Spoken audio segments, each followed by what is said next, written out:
Eleanor Whitmore stood before the town council, her hands trembling with barely contained fury. "You're rejecting my curriculum because I teach science?" Her voice cut through the stuffy room like a blade. 6 men shifted uncomfortably, unable to meet her eyes. "Miss Whitmore," the mayor cleared his throat, "it's not proper for a woman to know so much. Makes the menfolk uncomfortable. Makes you—" He paused. "Unmarriageable." The word hung in the air like a verdict. At 26, Eleanor had committed the unforgivable sin of being too educated, too intelligent, too much for any man in Arizona territory to handle. Stay with me through this journey of a woman who refused to shrink and the unexpected man who asked her to grow. Like this video and comment what city you're watching from so I can see how far this story travels. The dust of Salvation Springs, Arizona territory never truly settled. It hung in the air like the town's judgment, perpetual, suffocating, inescapable. Eleanor Whitmore had learned to breathe through it, just as she'd learned to breathe through the whispers that followed her down Main Street every afternoon when school let out. "There she goes," old Mrs. Henderson would mutter from her porch, loud enough to be heard. "Poor thing. All those books and not a husband in sight." Eleanor kept her spine straight, her eyes forward, her leather satchel heavy with the contraband that had sealed her fate. Mathematics texts, volumes of natural philosophy, anatomical drawings, and most damning of all, Charles Darwin's work, carefully hidden between the pages of more acceptable literature. She was 26 years old in the year 1875, which made her a spinster by frontier standards. But it wasn't age that had relegated her to the margins of marriageability. It was knowledge. The schoolhouse sat at the eastern edge of town, a simple wooden structure that Eleanor had transformed into her sanctuary. Inside these walls, she was not too much. She was exactly enough.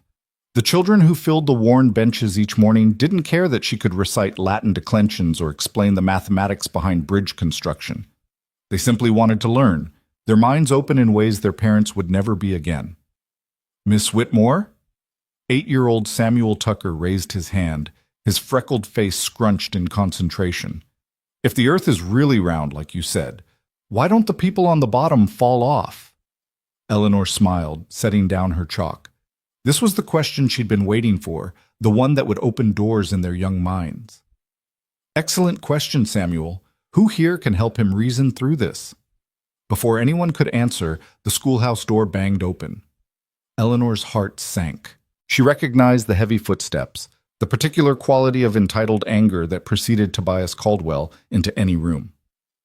"Children," she said calmly, though her pulse had begun to race, "please open your readers to page 47 and practice your comprehension silently." Tobias Caldwell was the mayor's nephew, a man of 32 who owned the largest dry goods store in Salvation Springs. He was also, unfortunately, the town's most persistent suitor where Eleanor was concerned, though suitor implied a romantic interest that simply didn't exist. What Tobias wanted was a wife who would elevate his social standing, and a schoolteacher, even an unmarriageable one, still carried a certain prestige. "Mr. Caldwell," Eleanor said coolly, moving to intercept him before he could reach her desk, "school is in session. Unless you have children enrolled here, I must ask you to— I've just come from the town council meeting." His face was flushed. Whether from the heat or from anger, Eleanor couldn't tell. "They've made their decision about your curriculum proposals." Eleanor felt her stomach drop, but she kept her expression neutral. Behind her, 20 pairs of young eyes watched with the intensity children reserve for moments when adults forget they're being observed. "And?" she asked quietly. "Rejected. All of it." Tobias's lips curved into something that wasn't quite a smile. "The advanced mathematics, the natural sciences, that Darwin nonsense, all rejected. You're to stick to reading, writing, basic arithmetic, and moral instruction, as it should be." Eleanor's hands clenched at her sides. She'd spent 3 months preparing that curriculum, carefully researching, documenting every lesson plan, anticipating every objection. She'd been so certain that if she could just present the material properly, show them how education could transform their children's futures. On what grounds? Her voice was steady, but something dangerous flickered in her eyes. "On the grounds that it's inappropriate." Tobias took a step closer, lowering his voice. Eleanor, you have to understand. People are talking. A woman with your interests, it's not natural. It's not seemly. The council is concerned about what you're teaching these children. More importantly, his voice dropped to what he probably thought was a persuasive tone. They're concerned about you. Concerned, Eleanor repeated flatly. You're isolated, unmarried. It's not good for a woman to spend so much time alone with books, filling her head with ideas that can't possibly be of use to her. You need Mr. Caldwell. Eleanor's voice cut through his words like winter ice. I need you to leave my schoolhouse. Now. I'm trying to help you. His voice rose, frustration breaking through his veneer of concern. For God's sake, Eleanor, I've offered you a solution. Marry me. Give up this foolishness.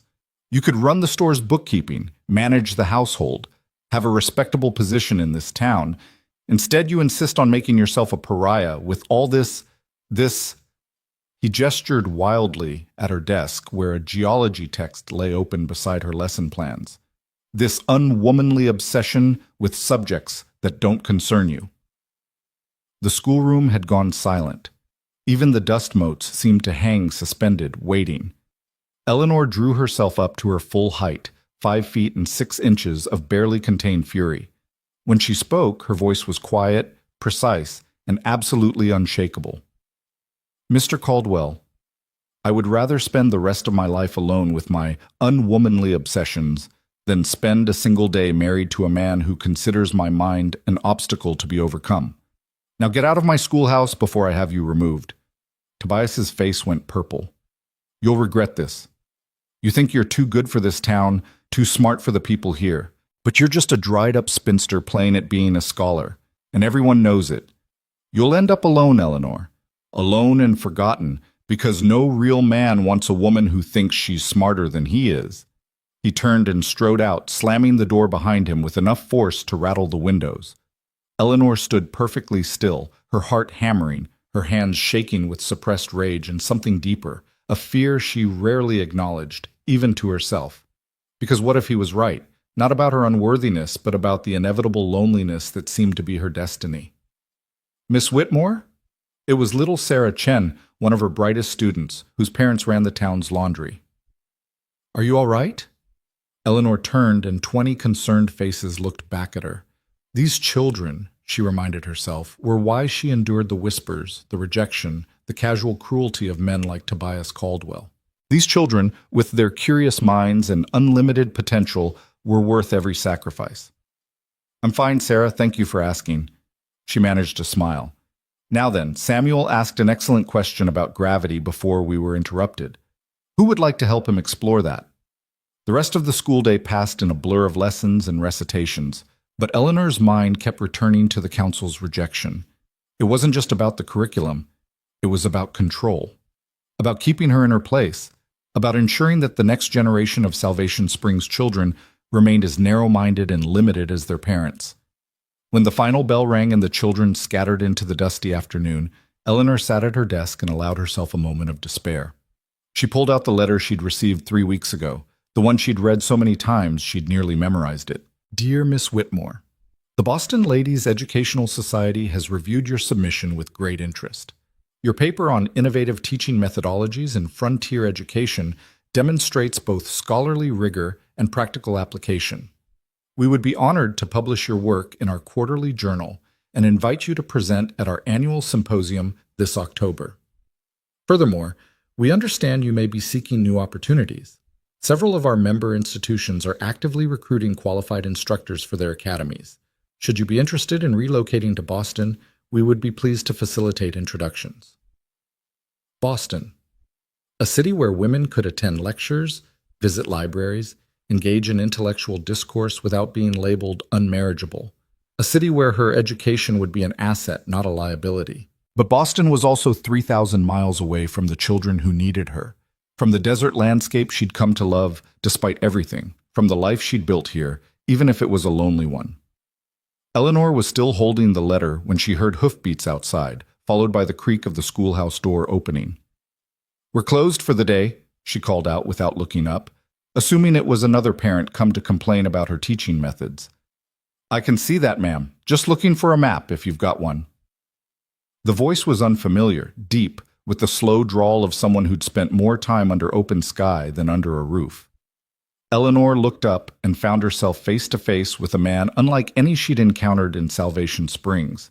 He was tall, perhaps 6 feet, with the lean, weathered build of someone who made their living on horseback. Dust coated his clothes, and his hat was stained with sweat and age. But it was his eyes that caught her attention, gray-blue, sharp with intelligence, and completely without the judgment she'd grown so accustomed to seeing in men's faces. "A map?" Eleanor repeated, her scholarly instincts immediately engaged. "Of what region?" "North Territory, up toward Canyon de Chelly. We're running cattle through, and the usual trails are dried up. Need to find water sources." He took off his hat, revealing sun-bleached hair that might have been dark blonde before months under the Arizona sun. "Name's Lucas Reed. I'm with the drive camped outside town." Eleanor rose from her desk, her earlier despair momentarily forgotten in the face of an intellectual challenge. "Canyon de Chelly? You're taking cattle through Navajo territory?" "With permission," Lucas said quickly. "We've got agreements with the local leaders, but the land's changed since the last drive 5 years ago. Droughts move things around." Eleanor moved to the cabinet where she kept her maps. Proper geological survey maps that she'd painstakingly copied from library books and government documents. She spread one across a student's desk, and Lucas stepped closer to examine it. "You made this?" There was genuine surprise in his voice. "I copied it from source materials and added notations based on travelers' accounts and indigenous knowledge where I could verify it." Eleanor traced a route with her finger. "The usual trail here is indeed problematic. The springs at Red Rock Mesa are seasonal and likely dry this time of year. But if you angle northwest here, there's a series of natural cisterns that hold water year-round. The Navajo use them for their sheep." Lucas leaned over the map, studying it with an intensity that reminded Eleanor of her best students. "These elevation markers, you calculated these yourself?" "Based on triangulation and traveler reports, yes. They're not perfectly precise, but they're accurate within a reasonable margin of error." "That's remarkable," Lucas said, and there wasn't a trace of condescension in his voice, just honest appreciation. "How'd you learn to do this?" Eleanor blinked, uncertain how to respond to genuine interest rather than suspicion or mockery. "I studied surveying techniques from a military manual and some geological text. The mathematics involved are quite fascinating, actually." She stopped herself, waiting for the familiar glazed expression, the polite but firm change of subject that always came when she ventured too far into intellectual territory. But Lucas just nodded. "I'd imagine they would be. I can read land pretty well from horseback, but I've always wondered about the science behind it, how you'd translate what you see into something you could put on paper like this." Something unexpected happened in Eleanor's chest, a flutter of hope she'd learned to suppress. Would you like me to explain it?" "I'd be grateful," Lucas said simply, "if you've got the time." And so, as the afternoon sun slanted through the schoolhouse windows, Eleanor found herself explaining coordinate systems and topographical representation to a cattle drover who listened with the kind of focused attention she'd only ever received from children. Lucas asked questions, good questions, the kind that showed he was thinking rather than just being polite. "So these contour lines," he said, pointing to the map, "they show elevation changes. Closer together means steeper terrain." "Exactly. Which means here," Eleanor indicated a section of the map, "you'd want to be cautious. The approach looks gradual, but these lines suggest a sudden drop that might not be visible until you're on it." "Could have used this information on our last drive," Lucas said ruefully. "Lost 2 steers to a ravine we didn't see coming." He studied the map for another long moment, then looked up at Eleanor with something like wonder. "This is incredible work, Miss Whitmore. Eleanor Whitmore. Miss Whitmore." He extended his hand, and after a moment's hesitation, Eleanor shook it. His grip was firm, his palm calloused from years of rope and rain. "I'm grateful for your help. Would it be possible to copy this map? I'd be happy to pay—" "No need for payment," Eleanor said quickly. "But I could make you a copy tonight. When do you need it?" "We're pulling out day after tomorrow at dawn, But I wouldn't want to impose on your time. It's no imposition. The words came out more eagerly than she'd intended. I enjoy the work, and it's useful to know the maps are helping someone navigate safely. Lucas smiled, and it transformed his weathered face. Then I'm doubly grateful. Should I come by tomorrow afternoon? That would be fine. He replaced his hat, nodding respectfully. Until tomorrow, then, Miss Whitmore. Eleanor watched him leave, then turned back to her desk where the Boston letter still lay. For the first time in weeks, she felt something other than resignation about her future. It was a small thing, perhaps. One conversation with a passing cowboy who'd actually listened when she talked about mathematics and geography. But it was enough to remind her that somewhere in the world there might be people who wouldn't see her education as a character flaw. That evening, Eleanor worked late by lamplight, carefully copying the map and adding additional notations that might be useful to Lucas and his crew.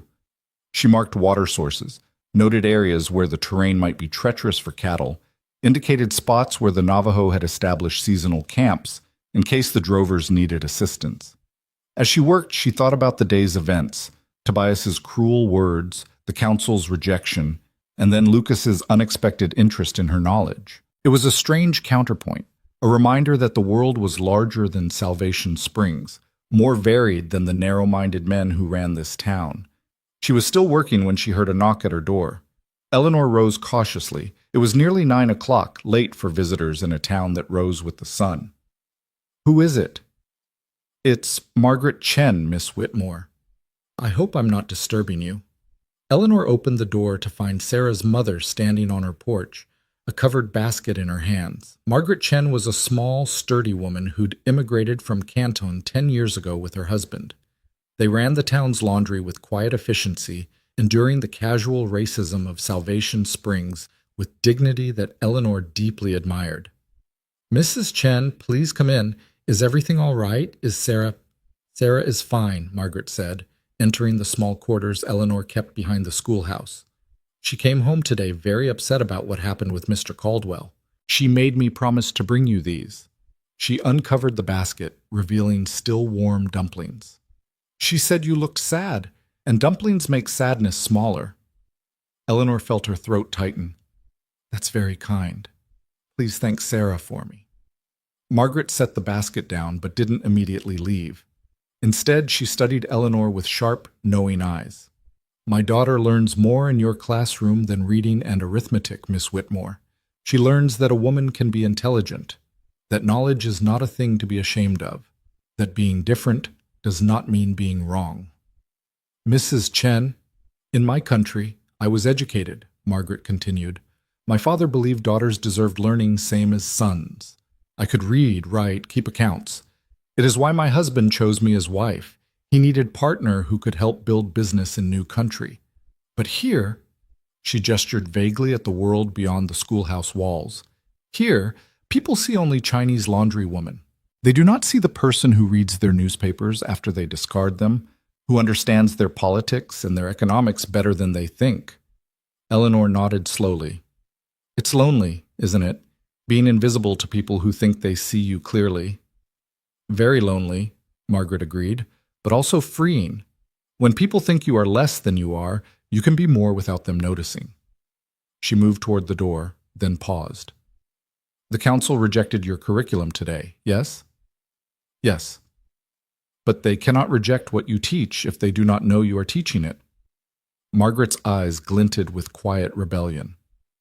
My Sarah knows about gravity now, Miss Whitmore, and about mathematics beyond arithmetic. She knows because you teach with words they do not recognize as learning. You hide education inside stories, inside questions, inside wonder. After Margaret left, Eleanor sat with the basket of dumplings and thought about invisibility and rebellion, about teaching revolution in whispers. She thought about Lucas Reed's genuine interest in her maps, about Sarah's concern for her sadness, about Margaret's quiet acknowledgement of shared struggle. Perhaps she wasn't as alone as Tobias Caldwell wanted her to believe. The next afternoon, Lucas returned for his map. Eleanor had prepared 2 copies, one showing the route to Canyon de Chelly, another showing the broader territory in case the drive needed to adjust their path. This is far more than I expected, Lucas said, examining the detailed notations. Miss Whitmore, this must have taken you hours. It was interesting work, Eleanor said truthfully. I don't often get to apply practical cartography. Most of my mapping is theoretical, for teaching purposes. Lucas looked up from the maps. You teach cartography? To children? Among other things. Geography, basic astronomy, mathematics, natural history when I can manage it. She couldn't quite keep the bitterness from her voice. Though the town council prefers I stick to reading and moral instruction. Their loss, Lucas said with such casual certainty that Eleanor felt something shift in her chest. Though I suppose it's the children's loss, really. World's changing fast. The young people who understand science and mathematics will be the ones who shape what comes next. You sound like you've thought about this, Eleanor observed. Lucas shrugged, rolling up the maps carefully. I've been running cattle for 12 years now. Started when I was 18 with nothing but a horse and a willingness to work. I can read land, read weather, read cattle better than most men with twice my experience, but I can't read books very well. Never had much schooling. He met her eyes directly. I've thought a lot about what I might have done differently if I'd had a teacher who made learning seem like something worth doing instead of something to be endured. Is that why you came back? Eleanor asked. You could have taken the map yesterday. A slow smile crossed Lucas's face. Partly. And partly because I was curious. About what? About a woman who makes maps for strangers without asking for payment, who teaches children about gravity when their parents want them kept ignorant, who stands up to men like that Caldwell fellow. I heard about that around town, and doesn't back down even when it costs her. Eleanor felt heat rise in her cheeks. I'm not brave. I'm just stubborn. Same thing sometimes, Lucas said. He hesitated, then continued, Miss Whitmore, we're camped outside town for one more night before we head north. The crew's having a fire tonight, nothing fancy, just coffee and conversation. Would you consider joining us? Some of the men have questions about the route, and I think they'd benefit from hearing your explanations firsthand. Every rule of propriety Eleanor had ever learned screamed at her to decline. Unmarried women did not visit cattle camps. They did not socialize unchaperoned with cowboys. They certainly did not engage in evening conversations with men they'd only just met. But Eleanor was tired of rules written by people who wanted to keep her small. What time? She asked. Surprise and pleasure flickered across Lucas's face. Sunset? I'll come fetch you if that's proper. That would be fine. That evening, as Eleanor walked beside Lucas toward the camp outside town, she felt the weight of watching eyes. Salvation Springs was a small community where everyone noticed everything, and her departure with the cattle drover would be the subject of breakfast conversation for days to come. Let them talk, she thought with a defiance that surprised her. She was already unmarriageable. What did she have left to lose? The cattle camp was exactly what she'd expected. A dozen men gathered around a fire, bedrolls spread in a rough circle, horses picketed nearby. What she hadn't expected was the respectful way they greeted her, removing their hats, offering her the best seat near the fire, treating her like an honored guest rather than an oddity. Men, this is Miss Eleanor Whitmore, the school teacher I told you about. She's the one who made our new maps. A weathered man with gray at his temples nodded appreciatively. That's fine work, miss. Haven't seen detail like that outside of military surveys. Thank you, Mr. Jennings, trail boss for this outfit. He gestured to the others, introducing them one by one.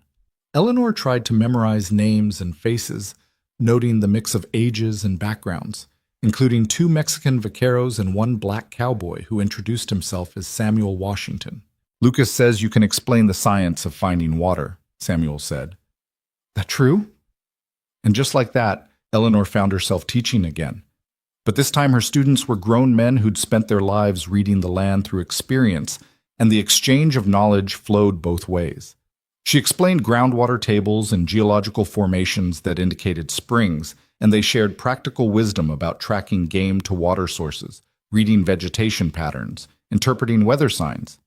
See, that's what I've been trying to tell these boys, Jennings said, after Eleanor explained why certain types of cottonwood trees indicated year-round water. It's not magic or luck.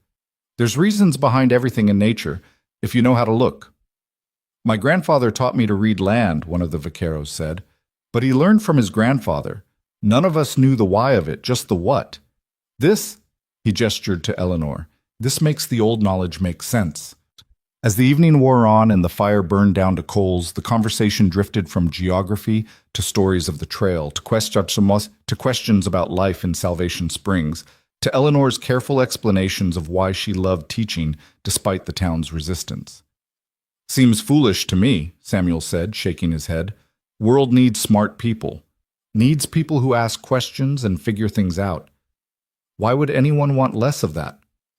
Because knowledge is power, Eleanor said quietly. And some people are more interested in maintaining their power than in progress. Lucas, who'd been mostly silent, letting her interact with his crew, spoke up.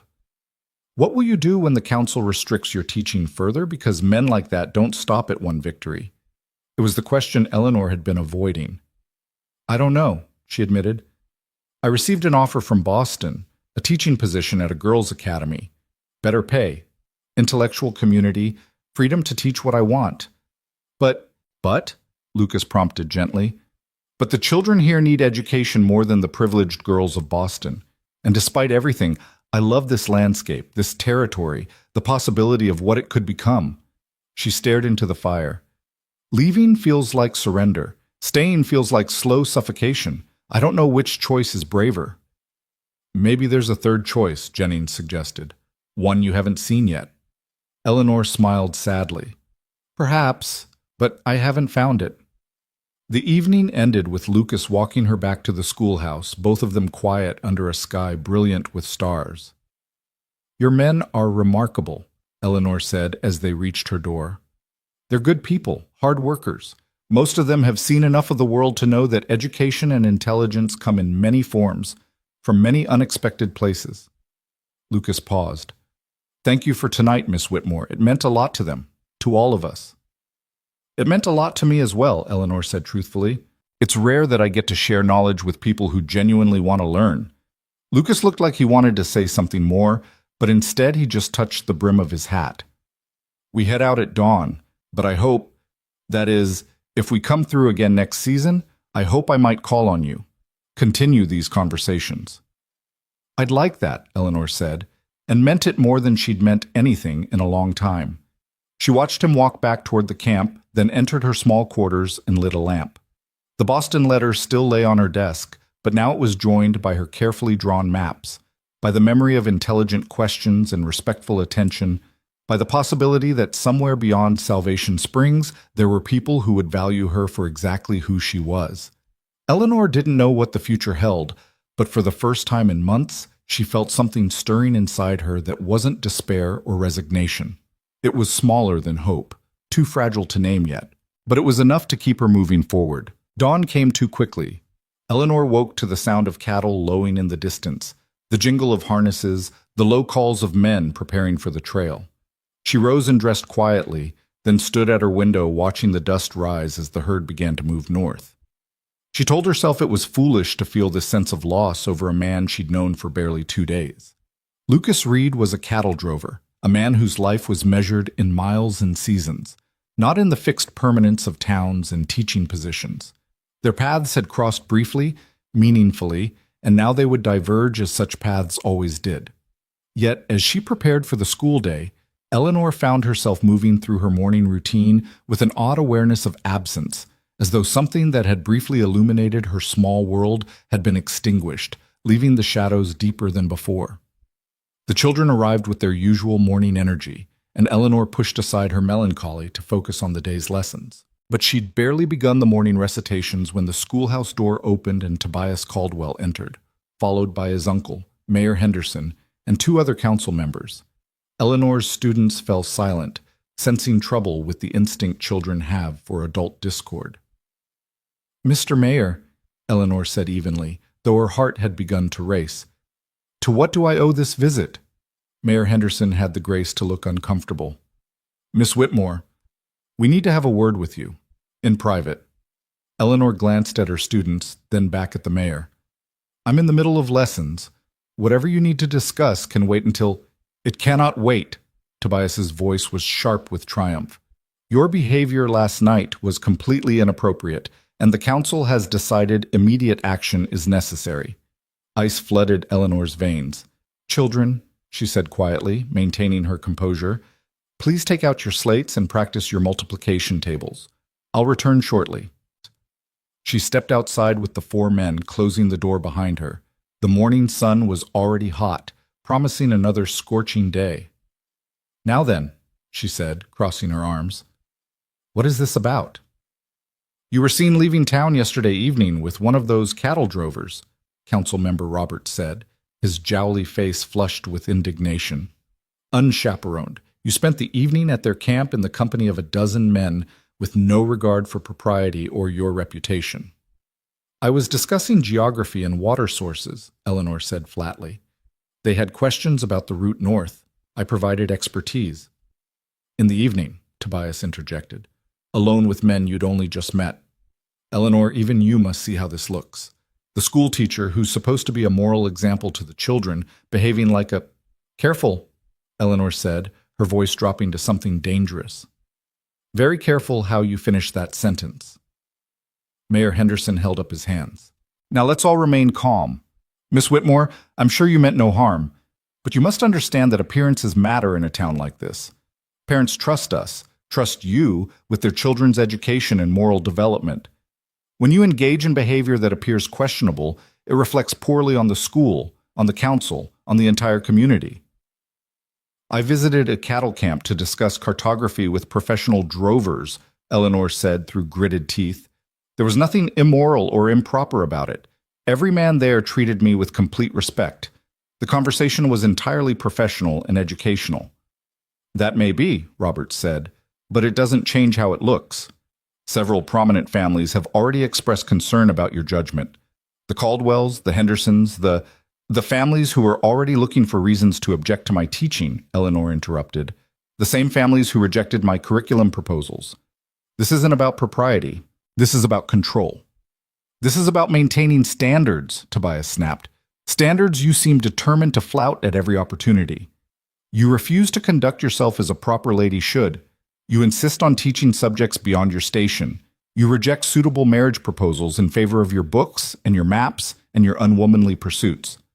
And now you've been seen cavorting with transient laborers. They were not transient laborers. They were professional cattlemen engaged in legitimate commerce. And I was not cavorting. I was teaching, which is my job, which is what you pay me to do. We pay you to teach children their letters and numbers, Mayor Henderson said. Not to gallivant around with cowboys discussing science and maps. Eleanor felt something snap inside her, some final thread of patience that had been fraying since the day she'd arrived in Salvation Springs. No, she said quietly, you don't pay me to teach. You pay me to keep your children occupied and quiet while you convince yourselves you're providing them with education. But actual education, the kind that opens minds and builds futures, that terrifies you. Because educated children ask questions. They challenge assumptions. They might even grow up to realize that the way you've always done things isn't the only way, or even the best way. Miss Whitmore, the mayor began. I'm not finished. Eleanor's voice shook, but not with fear, with fury. You rejected my curriculum because you're afraid of science. You criticize my character because I dare to use my education. And now you're here, threatening my position because I spent an evening sharing knowledge with people who actually wanted to learn. Well, let me make this very simple for you. Either I teach properly, using the methods and materials I know to be effective, or you can find yourselves another school teacher. The 4 men stared at her in shock. Tobias recovered first. You're giving the council an ultimatum? He laughed, sharp and mean. Eleanor, you're in no position to make demands. This is the only teaching job within 200 miles. You have no family, no prospects, no options except what we're willing to give you. So I suggest you reconsider your tone and remember your place. My place, Eleanor repeated softly. Then, louder, with absolute clarity, my place is wherever I choose it to be, and it's no longer here. She turned and walked back into the schoolhouse, her hands shaking but her spine straight. 20 pairs of eyes watched her cross to her desk. She could hear the men arguing outside. Tobias's raised voice insisting she couldn't be serious, the mayor trying to calm the situation. Miss Whitmore. Little Samuel's voice was uncertain. Are you leaving? Eleanor looked at her students, at Sarah Chen's worried face, at Samuel Tucker's confusion, at the row of children who'd been learning to love learning because she'd made it magical and meaningful. Her heart cracked. I don't know yet, Samuel, she said honestly, but whatever happens, I want you all to remember something. Being smart is not a flaw. Asking questions is not inappropriate. And anyone who tells you to make yourself smaller to make them more comfortable is wrong. Do you understand? Sarah raised her hand. What if making ourselves bigger makes people angry? Then they were always going to be angry, Eleanor said. Because people who need you to be small are afraid of what you might become if you're allowed to grow. The door opened again. Only Mayor Henderson entered this time, looking older and more tired than he had minutes before. Miss Whitmore, he said heavily, the council has decided to suspend you pending a formal review of your conduct and teaching methods. You're to vacate the schoolhouse by the end of the week. Eleanor had known it was coming, but the reality still hit like a physical blow. I see. For what it's worth, Henderson continued, not meeting her eyes, I think you're a fine teacher. My grandson talks about your lessons all the time. But this town, we're not ready for the kind of changes you want to make. Maybe we never will be. Then this town will stay small and frightened, Eleanor said. And in 20 years, you'll wonder why all your brightest children left for places where their intelligence was valued instead of punished. Henderson sighed. Maybe so. You have until Friday to collect your things. After he left, Eleanor stood before her classroom and made herself smile. Well then, we have 3 more days together. Let's make them count. And for 3 days, Eleanor taught like she'd never taught before. She abandoned all pretense of the approved curriculum and gave her students everything she had. They studied astronomy and mapped the stars. They calculated mathematical probabilities using games and puzzles. They discussed geology and evolution, history and philosophy, poetry and science. Parents began pulling their children from school by the 2nd day. By the 3rd, Eleanor had only 7 students left, Sarah Chen, Samuel Tucker, and 5 others whose families either supported her or were too poor to care what she taught as long as their children were supervised during working hours. Miss Whitmore, Sarah said on that final afternoon, where will you go? Eleanor had been asking herself the same question. The Boston letter was her obvious answer, but Boston felt like retreat, like admitting that the frontier wasn't ready for women like her, that she needed the shelter of Eastern civilization to survive. I'm not certain yet, she admitted, but wherever I go, I'll keep teaching, and I'll think of you all often. Will you write to us? Samuel asked. Tell us what you're learning. The idea struck Eleanor like lightning. Better than that. I'll send you lessons, reading materials, mathematics problems, science experiments you can do at home. If your parents allow it, I'll continue your education by correspondence. The hope that blossomed on their faces made her decision feel less like exile and more like evolution. That evening, Eleanor began packing her belongings, books mostly, teaching materials, her precious maps and charts. She was wrapping her telescope carefully in cloth when she heard horses outside. Multiple riders, which was unusual for Salvation Springs after dark. She opened the door to find Lucas Reed standing on her porch, trail dust still on his clothes, exhaustion evident in every line of his body. Miss Whitmore, he said, I heard what happened. We were 2 days north when word caught up with us through some passing traders. I came back as soon as I could. Eleanor stared at him, unable to process what his presence meant. You rode back? You left your herd? Left Jennings in charge. He's been running cattle longer than I have anyway. Lucas removed his hat, turning it in his hands. I came back because what happened to you, it's my fault. If I hadn't asked you to visit our camp, if I'd thought about how this town might react... Stop. Eleanor's voice was firm. This isn't your fault. This has been building since the day I arrived in Salvation Springs. You were just the excuse they needed. Still feels like my fault, Lucas said. What will you do now? Eleanor gestured helplessly at her half-packed belongings.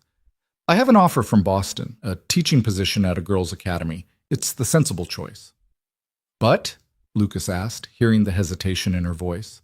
But I don't want sensible, Eleanor said, the words surprising her even as she spoke them. I want meaningful. I want to teach children who need education, not privileged girls who'll abandon it the moment they marry.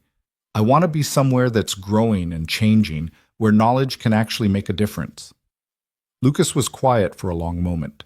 When he spoke, his words came slowly, carefully, as though he was testing each one before releasing it into the world. The cattle drive I'm on. It's not just a job for me. I'm a partner in the operation. Been saving for 5 years to buy land up north near Canyon de Chelly. Good water, good grass, room to build something permanent. He met her eyes. I'm planning to start a ranch, not just for cattle, but for people. There's families up there, scattered homesteads, Navajo settlements.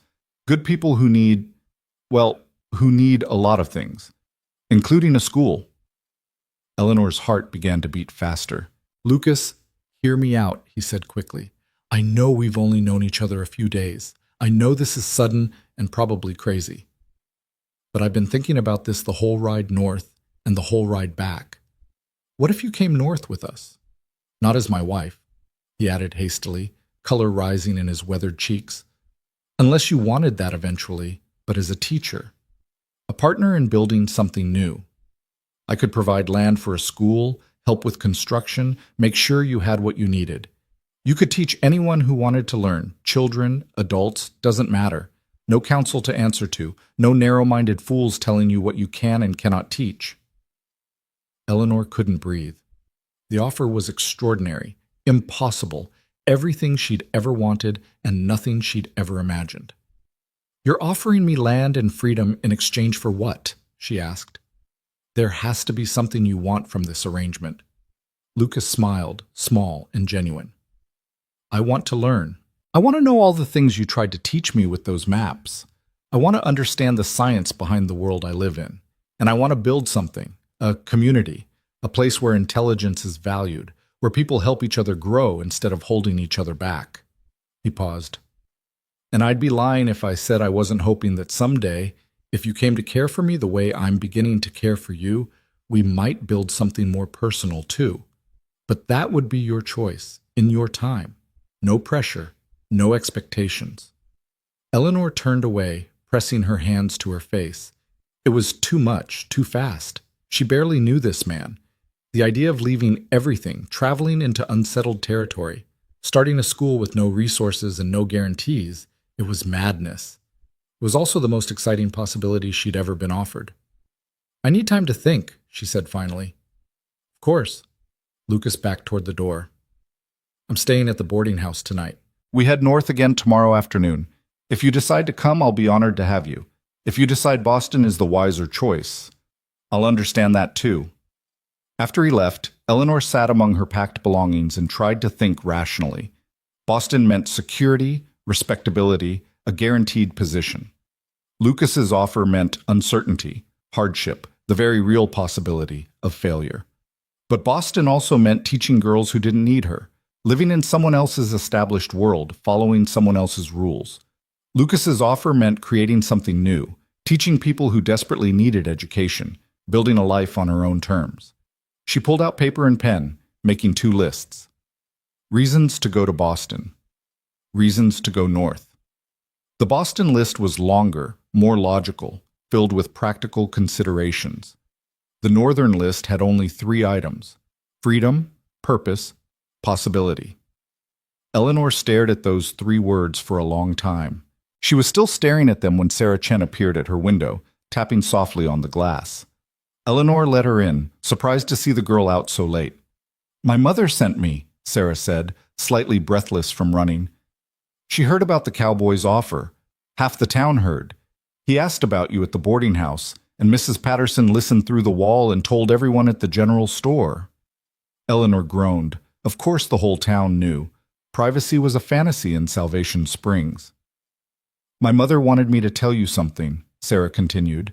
She said to remember what she told you before, about being invisible letting you be free. She said Boston will make you visible but trapped. The North will make you free but hard. She said choose hard, because you're strong enough for hard, but you'll die slowly in a trap, even a pretty one. Eleanor felt tears prick her eyes. Your mother is a very wise woman. She also sent dumplings, Sarah said, producing a small basket. She says courage is easier on a full stomach.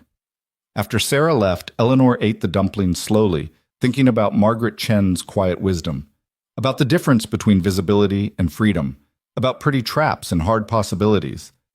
By the time she finished eating, her decision was made.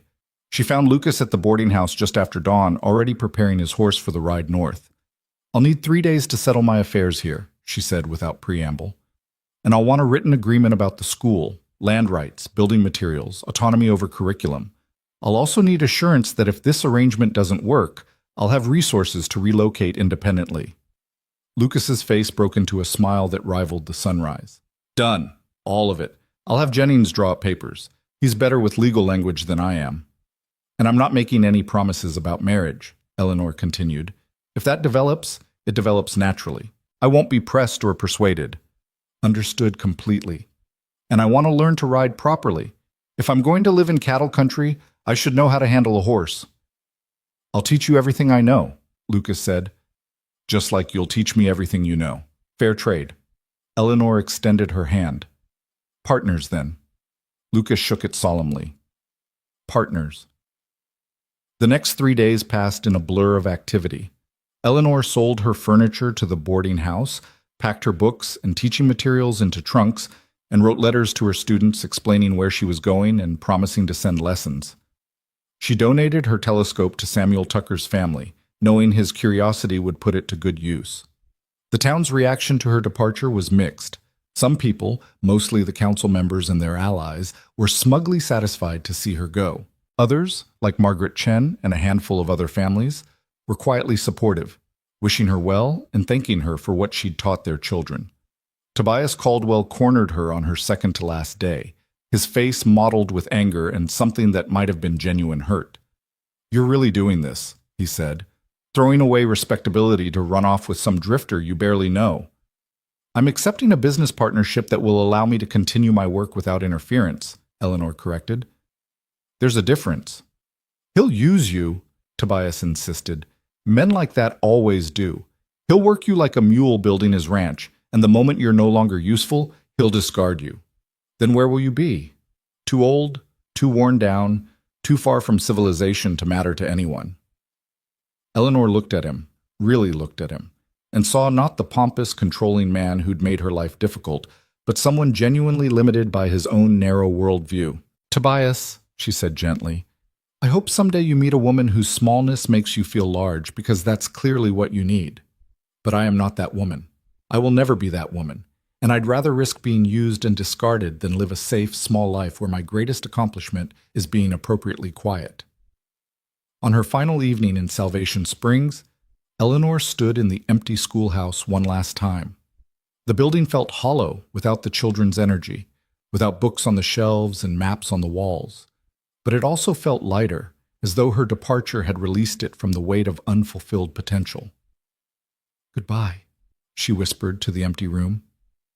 "I hope whoever comes next fights harder than I did." Lucas arrived at dawn with a wagon for her trunks and a gentle mare he'd borrowed for her to ride. "Her name's Bess," he said, helping Eleanor mount. "She's patient with new riders. Just trust her to know where to put her feet." Eleanor settled into the saddle, feeling awkward and exposed, but also unexpectedly exhilarated.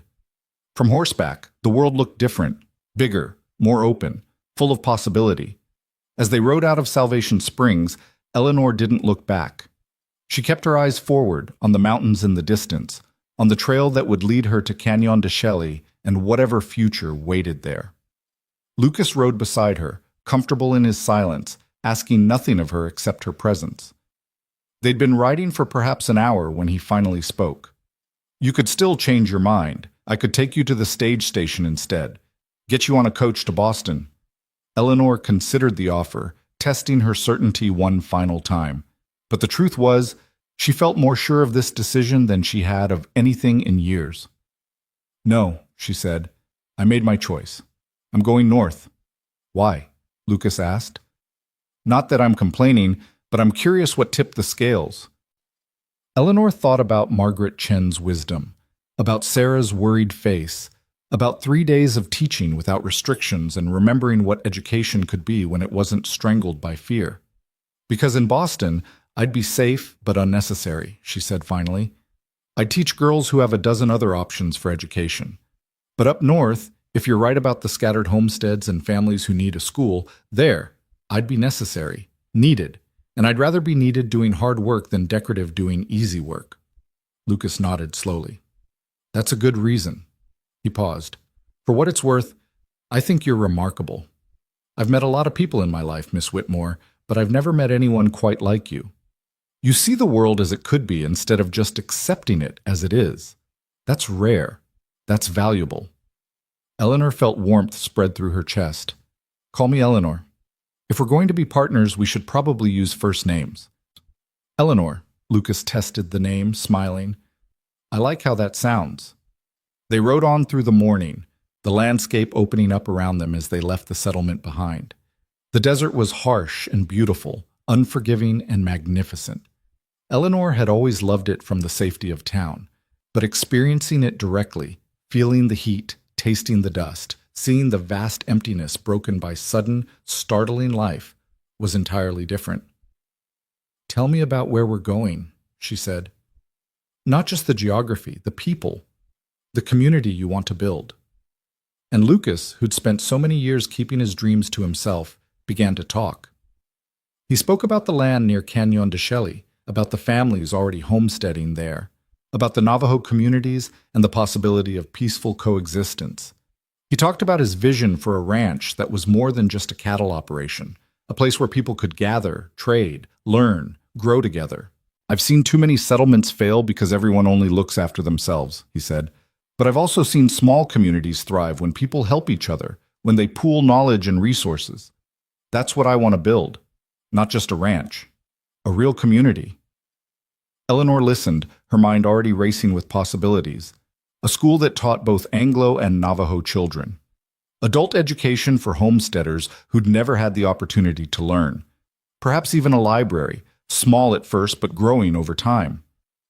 You're thinking, Lucas observed. I can see it on your face. What are you planning?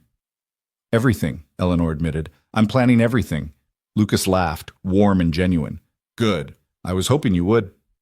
They rode until the sun was high and merciless, then stopped in the shade of some rocks to rest the horses and eat a simple lunch of bread and dried meat. Eleanor's muscles ached from the unfamiliar position of riding, but it was a good ache, the kind that came from doing something new and challenging.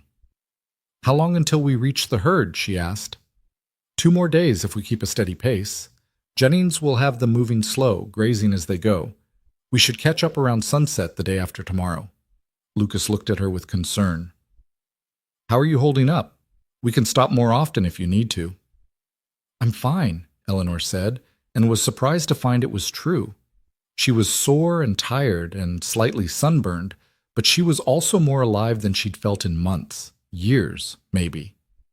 That night, they camped under stars so bright and numerous they seemed to crowd each other in their eagerness to be seen. Lucas built a small fire and made coffee so strong Eleanor could barely choke it down, laughing at her expression as she tried to hide her reaction.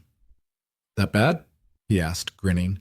That's not coffee, that's liquid leather, Eleanor said, but she took another sip anyway, feeling the warmth spread through her. You'll get used to it, Lucas promised. Out here, weak coffee is considered an insult to the beans. They sat in comfortable silence for a while, watching the fire burn down. Lucas, Eleanor said eventually, what made you offer this to me? Really. I know what you said about wanting to learn and building a community, but there had to be other options, easier options. Lucas was quiet for so long Eleanor thought he might not answer. When he did speak, his words came slowly, thoughtfully. My mother could read, he said.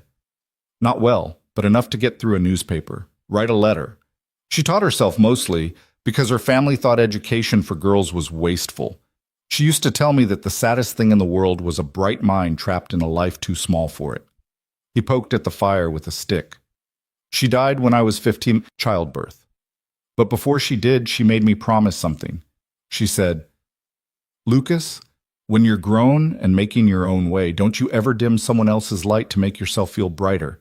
And if you meet someone whose light is shining despite everyone trying to snuff it out, you protect that light. You give it room to burn. Eleanor felt her throat tighten. I'm sorry about your mother.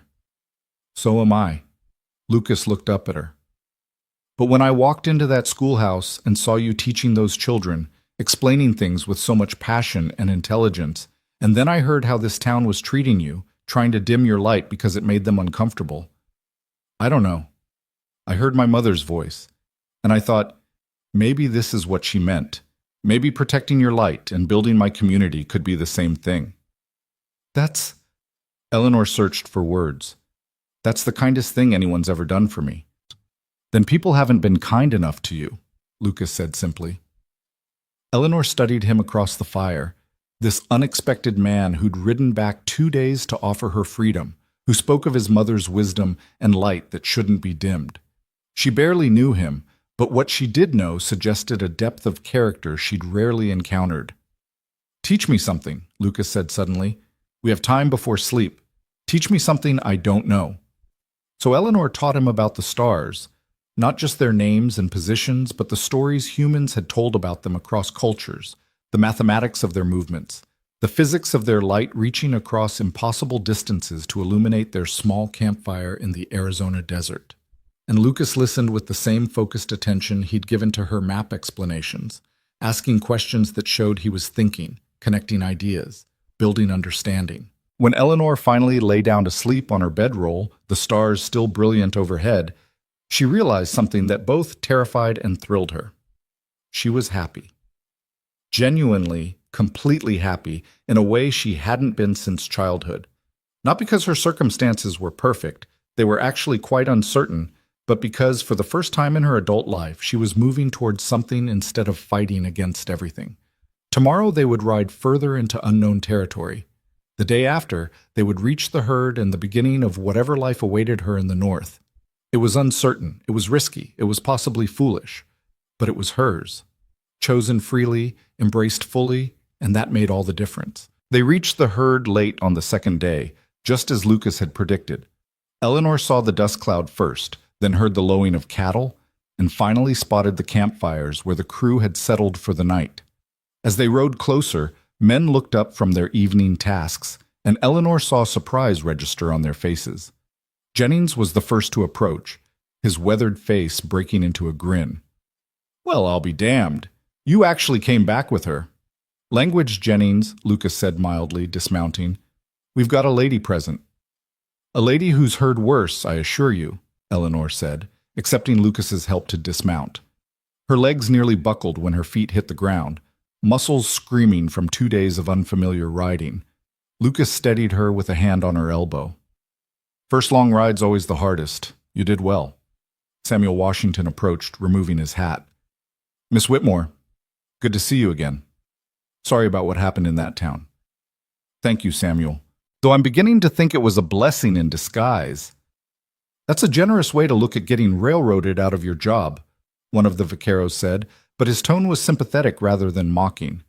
Over dinner, which consisted of beans, cornbread, and coffee that made Lucas's brew seem refined by comparison, Eleanor explained her arrangement with Lucas to the crew. She watched their faces carefully, looking for skepticism or disapproval, but found only interest and cautious optimism. A school up near Canyon de Chelly, Jennings mused. That could work. There's families scattered all through that territory. Most of them haven't seen a proper teacher in years, if ever. What about the Navajo? Eleanor asked. Lucas mentioned there are established communities in the area. How would they feel about an Anglo school on their land? The crew exchanged glances. Finally, Samuel spoke. That's a complicated question, miss. The Navajo were forced onto a reservation about 10 years back, then allowed to return to their traditional lands a few years ago. They're rebuilding, trying to maintain their ways while dealing with more and more settlers pushing into the territory. Some might welcome a school that teaches their children English and arithmetic, practical skills for dealing with the government and traders. Others might see it as another intrusion. Then I won't build anything without their consent, Eleanor said firmly. If I'm going to establish a school in that territory, it needs to serve everyone, not just Anglo settlers. That means working with the Navajo communities, learning from them, creating something collaborative rather than colonial. Lucas looked at her with undisguised admiration. That's exactly the approach I was hoping for. It's why I wanted you specifically. Someone who sees education as a bridge, not a weapon. Pretty words, Jennings said, but not unkindly. The reality will be harder than the theory, but if anyone can pull it off, I suspect you two might. That night, Eleanor lay in her bedroll looking up at the stars and thinking about the weight of what she'd undertaken. Building a school from nothing in contested territory, teaching children from multiple cultures with different needs and expectations, creating a community from scattered homesteads and wary neighbors. It was an enormous challenge, possibly an impossible one. But Eleanor had never shied away from difficult work, and for the first time in her life, she had a partner who seemed genuinely committed to helping her succeed rather than limiting her to make himself more comfortable. The herd moved slowly north, covering perhaps 15 miles a day. Eleanor rode with the crew, learning the rhythms of the cattle drive, asking endless questions about everything from reading weather signs to understanding bovine behavior. The men took turns answering her inquiries with a patience that surprised and touched her. Most folks don't care about the why of things, Samuel explained on the third day. They just want to know what works. But understanding why something works means you can adapt when circumstances change. That's valuable knowledge. Eleanor helped where she could, though she was still learning the basics of horsemanship and camp life. She gathered firewood, helped with meal preparation, and in the evenings she taught anyone who was interested. Some nights it was astronomy, other nights basic literacy for the two crew members who'd never learned to read properly. Sometimes it was just conversation, discussing ideas, sharing perspectives, exploring the world through words and wonder. Lucas participated in these evening sessions with an enthusiasm that both charmed and impressed Eleanor. He absorbed information like parched earth, absorbing rain, making connections between concepts, asking follow-up questions days later that showed he'd been thinking deeply about what she'd taught. "You're a natural student," Eleanor told him one evening after he'd worked through a particularly complex mathematical problem she'd posed. "I'm a motivated student," Lucas corrected. "There's a difference. I spent years knowing there were things I didn't understand, patterns I couldn't explain, questions I couldn't answer. Now I've got someone who can help me understand, and I'm not going to waste that opportunity." They were sitting slightly apart from the main campfire, their own small fire providing light for Eleanor's impromptu lesson. The intimacy of the moment, just the two of them, sharing knowledge in the vast darkness, felt significant in a way Eleanor couldn't quite articulate. "Can I ask you something personal?" Lucas said, setting down the slate she'd been using to demonstrate equations. "You can ask. I reserve the right not to answer." "Fair enough." He was quiet for a moment, choosing his words. "In Salvation Springs, before all the trouble with the council, were you happy? I mean, setting aside how they treated you, did you like the work itself?" Eleanor considered the question carefully. "I loved the teaching. The moment when a child's face lights up because they've understood something new, when they make a connection between ideas, when they ask a question that shows they're really thinking, those moments made everything else worthwhile. But I was also frustrated constantly. Limited by what I was allowed to teach, by materials I didn't have, by expectations that had nothing to do with actual education." She paused. "Why do you ask?" "Because I want to make sure that what I'm offering you up north is actually better, not just different. If we're going to build a school, I want it to be the kind of place where you can do your best work, where you're not frustrated and limited, so I need to know what that looks like." Eleanor felt something warm unfold in her chest. "You're asking what I need to succeed." "Exactly." No one had ever asked her that before. People had told her what they needed from her, what they expected of her, what they'd allow her to do. But no one had ever simply asked what she needed. "Books," she said immediately. "A proper library, even if it starts small. Access to current scientific journals and educational materials. Time to develop curriculum without someone constantly looking over my shoulder disapproving. Students who are encouraged to ask questions rather than punished for curiosity. And she hesitated, then pushed forward. Respect. Not deference or special treatment, just basic respect for my expertise and my judgment." "Done," Lucas said simply. "I can't promise it'll all happen immediately. Books and journals cost money, and we'll need to establish the ranch before we can afford luxuries. But I can promise I'll work toward all of it. And the respect part, that's free, and it starts now." "You really mean that?" Eleanor said, studying his face in the firelight. I really do. Lucas met her eyes steadily. Eleanor, I'm not offering you this partnership because I need a school teacher for my ranch community. I'm offering it because I think you're brilliant and capable and exactly the kind of person who can build something extraordinary if given the chance. Your success is my success. Your growth benefits everyone. Why wouldn't I do everything in my power to help you thrive? Eleanor had to look away, overwhelmed by the sincerity in his voice. She'd spent so long fighting for every scrap of opportunity, defending her right to simply exist as an educated woman, that genuine support felt almost incomprehensible. Thank you, she managed. That means more than you know. They sat in comfortable silence for a while, watching the stars wheel overhead. Finally, Lucas spoke again, his tone lighter. So, what's next in my mathematical education? You've taught me basic algebra. What comes after that? Eleanor smiled, grateful for the return to safer conversational territory. Geometry, if you'd like. It has practical applications for surveying and construction, or we could explore more complex algebraic concepts. What interests you more? Geometry, Lucas said without hesitation. If I'm going to build a school and a ranch house and eventually other structures, I should probably understand the mathematics of construction. And so Eleanor began teaching him about angles and theorems, using sticks and stones to demonstrate principles, drawing diagrams in the dirt. Lucas absorbed it all with focused intensity, occasionally stopping her to make sure he understood a concept before moving forward. Watching him learn, Eleanor realized something that sent a flutter of anxiety through her stomach. She was developing feelings for this man, real, serious feelings that went beyond gratitude for his offer or appreciation for his mind. She admired his integrity, his curiosity, his willingness to listen and learn. She liked the way he looked at her, as though she was fascinating rather than troublesome. She enjoyed his company, their conversations, the easy partnership that was developing between them. This was dangerous territory. Eleanor had protected her heart for years, knowing that emotional attachment to men who would ultimately try to diminish her was a path to heartbreak. But Lucas was different. He'd proven that repeatedly. The question was whether she could trust that difference, whether she dared to risk vulnerability with someone who held so much power over her immediate future. The next morning brought unexpected complications. They'd crossed into territory that bordered Navajo lands, and as the herd grazed through a wide valley, a group of riders appeared on the ridge above them. Jennings immediately called for the crew to hold position. Nobody moves sudden, he said quietly. Lucas, you speak any Navajo? A little, Lucas said. Enough to be respectful, not enough to negotiate anything complex. I'll handle this, Jennings said, but you should come with me. Show we're not hiding anything. Eleanor watched as Lucas and Jennings rode slowly toward the Navajo riders, hands visible, posture non-threatening. The conversation that followed was too distant for her to hear, but she could read body language well enough to see initial wariness giving way to something more neutral.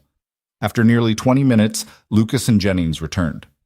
They're scouts from a community about 10 miles west, Lucas explained to the gathered crew. They wanted to make sure we're just passing through, not planning to settle in this valley. I explained about the ranch land I'm purchasing further north, asked about water rights and grazing agreements.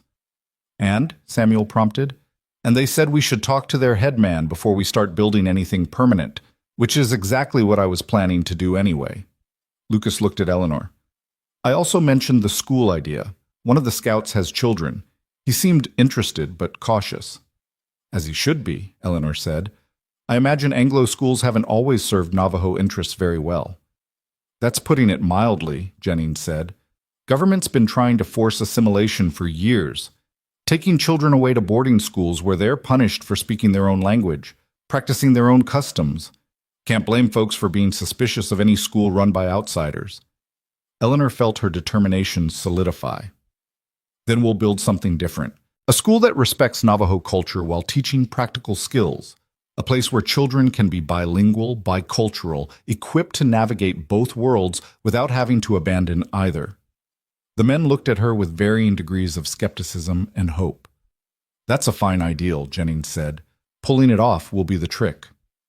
They continued north for another week, the landscape gradually shifting from desert scrub to higher elevation grasslands. Eleanor could see why Lucas had chosen this territory for his ranch.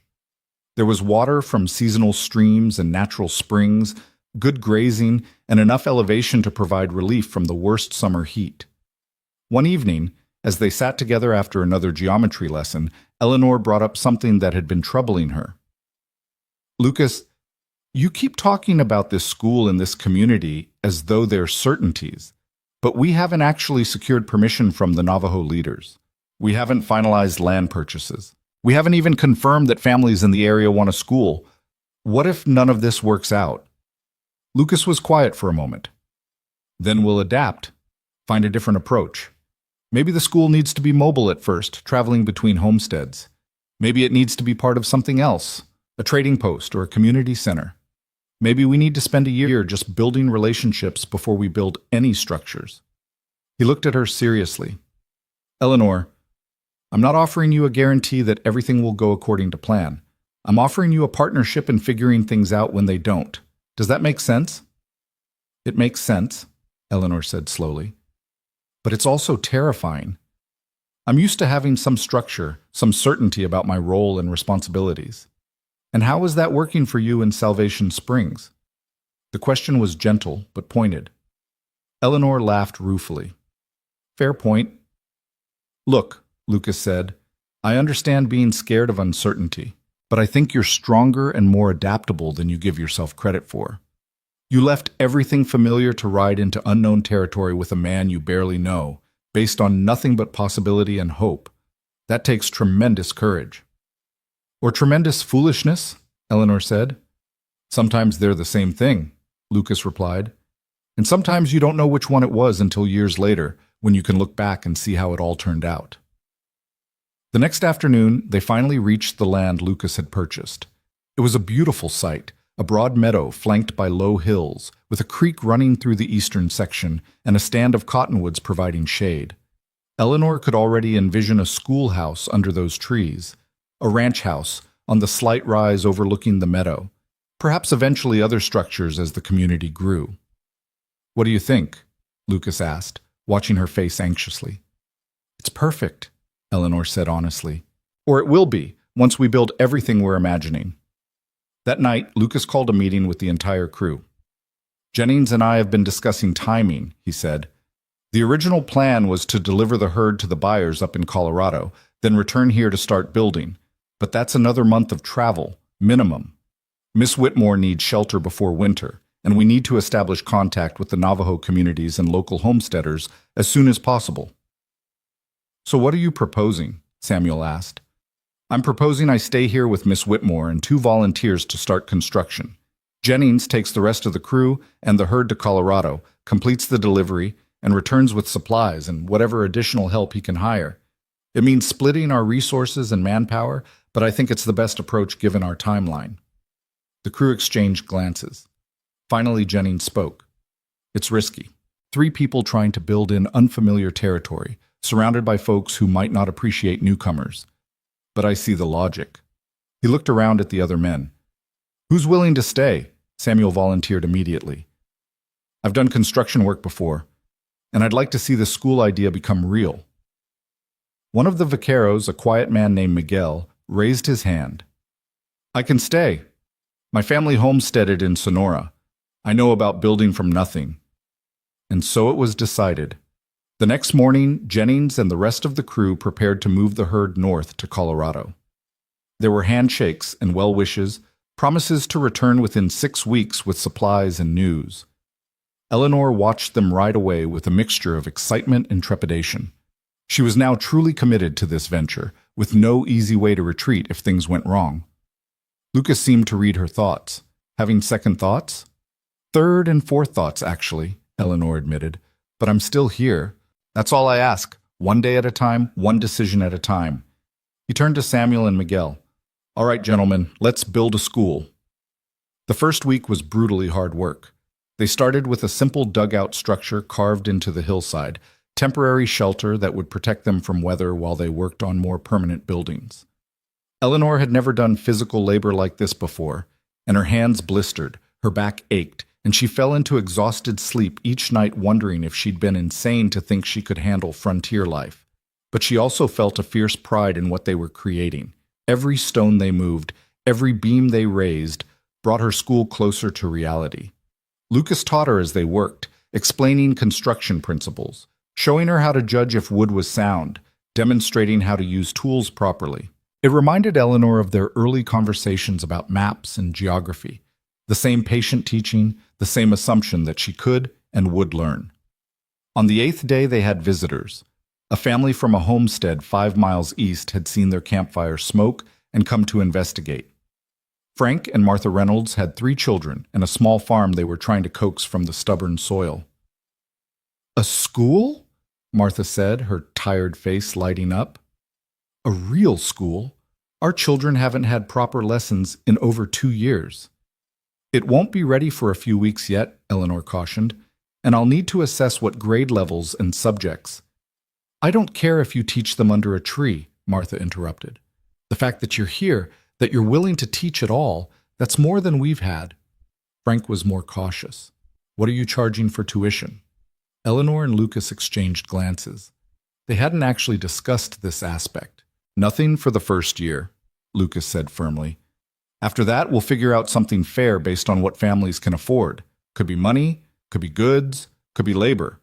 But no child will be turned away because their family can't pay." Frank's suspicion softened.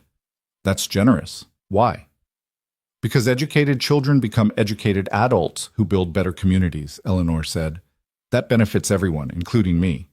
I'm not doing this as charity. I'm doing it as investment in our collective future." The Reynolds family left with promises to spread word about the school and to return once it was ready. Over the next 2 weeks, more families visited. Some were enthusiastic, others skeptical, all of them desperate for the stability and opportunity that education represented. Eleanor began to understand the enormous need she was trying to fill. These were people living on the margins, barely surviving, with no access to books or learning or any of the cultural resources she'd taken for granted, even in Salvation Springs. For their children, this school might be the only chance at a different future. The weight of that responsibility was crushing and exhilarating in equal measure. 3 weeks into construction, Lucas arranged a meeting with leaders from the nearest Navajo community. Eleanor prepared carefully, asking Samuel and Miguel for advice on appropriate behavior, respectful greetings, cultural considerations she needed to understand. When the Navajo delegates arrived, 3 men and 2 women, all dressed in traditional clothing, all watching the newcomers with careful neutrality, Eleanor felt her heart hammer with anxiety.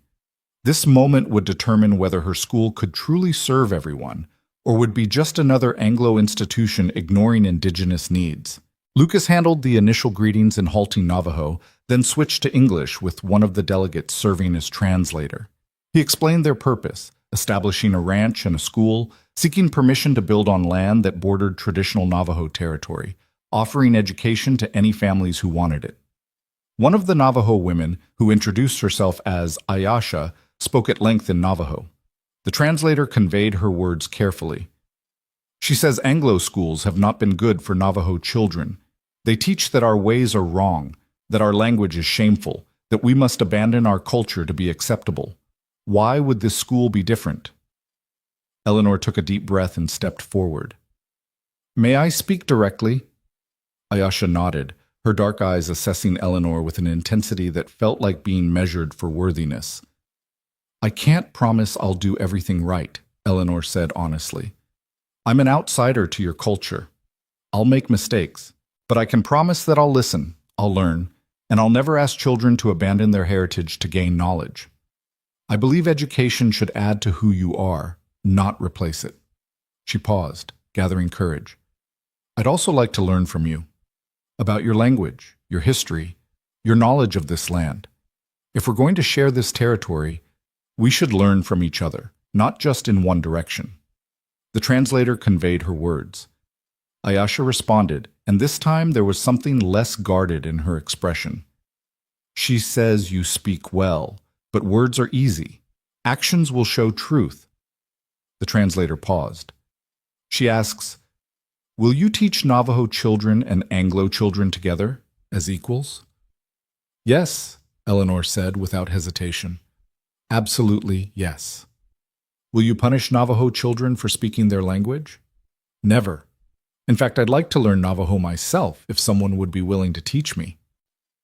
There was more discussion among the Navajo delegates, rapid exchanges in their language that Eleanor couldn't follow. Finally, Ayasha spoke again, and the translator smiled slightly. She says you may build your school. Navajo children will come if their parents choose to send them. But you will be watched. If you break your promises, if you harm our children with your teaching, you will be asked to leave. Do you accept these terms? I do, Eleanor said, and thank you. I'll do everything in my power to earn your trust. After the delegates left, Eleanor sat down heavily, trembling with released tension. You did well, Lucas said quietly. That was exactly the right approach. Honest, respectful, willing to be held accountable. I meant every word, Eleanor said, but now I have to live up to it. I have to create a school that actually honors those promises. You will, Lucas said with quiet confidence. I've watched you teach. You have a gift for meeting students where they are, for making them feel valued while challenging them to grow. That's exactly what's needed here. Eleanor looked at him, this man who believed in her capabilities more than she sometimes believed in herself. Lucas, why do you have so much faith in me? We barely know each other. Lucas smiled.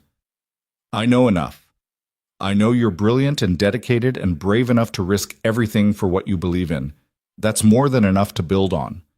The moment stretched between them, charged with unspoken possibilities. Eleanor found herself leaning slightly toward him, drawn by something she was still afraid to name. Then Miguel called out that they needed help with a beam placement, and the moment passed. But it lingered in Eleanor's mind as they worked through the afternoon, as they ate dinner around the campfire, as she lay in her bedroll that night looking up at the stars. She was developing feelings for Lucas that went far beyond partnership or gratitude. She was falling for him, for his integrity, his vision, his unwavering support of her dreams. The question was what to do about it. They'd agreed their relationship would remain professional unless something developed naturally. But what did natural mean? How did you navigate attraction when you were building something together, when your futures were already entangled in complex ways? Eleanor fell asleep without answers, but with a growing certainty that sooner or later she and Lucas would have to address what was developing between them. And when that conversation came, it would determine not just their personal relationship, but the entire future they were trying to build together. The schoolhouse took shape slowly over the next 3 weeks, rising from the earth like a promise being kept. It was simple. One large room with windows facing east to catch the morning light, a stone fireplace for heat, rough-hewn benches that would serve as desks.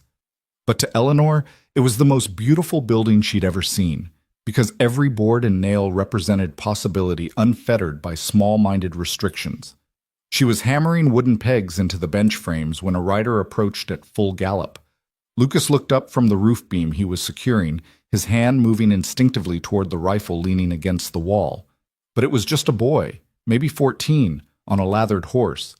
He pulled up hard, breathing nearly as heavily as his mount. "You the teacher, lady?" he gasped. Eleanor set down her hammer. "I am. What's wrong?" "It's my sister. She's real sick. Mama says it might be the fever that took the Henderson baby last month. Pa rode to Fort Defiance for the doctor, but that's 2 days there and back, and Jenny's getting worse." The boy's voice cracked. "Mama heard you know about science and medicine and such. Please, miss. Can you come?" Eleanor's stomach dropped. She'd studied human anatomy and basic medical principles, but she wasn't a doctor. She had no formal training, no medicines, no guarantee she could help. "I'm not qualified," she began. "Please." The boy's eyes were desperate. "You're all we've got." Lucas had climbed down from the roof. "How far?" 6 miles west. The Morrison homestead. "Saddle Bess," Lucas told Eleanor. "I'll get the medical kit and some supplies." "Lucas, I don't know if I can—" He gripped her shoulders gently but firmly. "You know more than nothing, and right now that family needs someone who knows more than nothing. We'll figure it out together." 20 minutes later, Eleanor was riding west with Lucas and the Morrison boy, her mind racing through everything she'd ever read about fevers and childhood illnesses. The problem was that her knowledge was theoretical, gleaned from medical texts, never applied to an actual suffering child. The Morrison homestead was even more desperate than Eleanor had imagined. A rough cabin, struggling crops, evidence of poverty that made Salvation Springs look prosperous. Inside, a woman who couldn't have been more than 30 but looked 50 sat beside a pallet where a small girl lay frighteningly still. "Thank heaven you came," Mrs. Morrison said, her voice hoarse from crying. "She's been like this since dawn. Won't wake up, won't drink water. I don't know what to do." Eleanor knelt beside the child, forcing herself to project calm she didn't feel. The girl was perhaps 6 years old, her skin hot and dry, her breathing shallow and rapid. Eleanor placed her fingers against the girl's neck, feeling for a pulse. Too fast. Much too fast. "How long has she had the fever?" Eleanor asked. 3 days. Started with a headache and chills, then the fever came on. I tried cold compresses, willow bark tea, everything I know, but nothing's working." Eleanor examined the child more carefully, looking for rashes, checking her eyes and throat, palpating her abdomen gently. The girl moaned but didn't wake.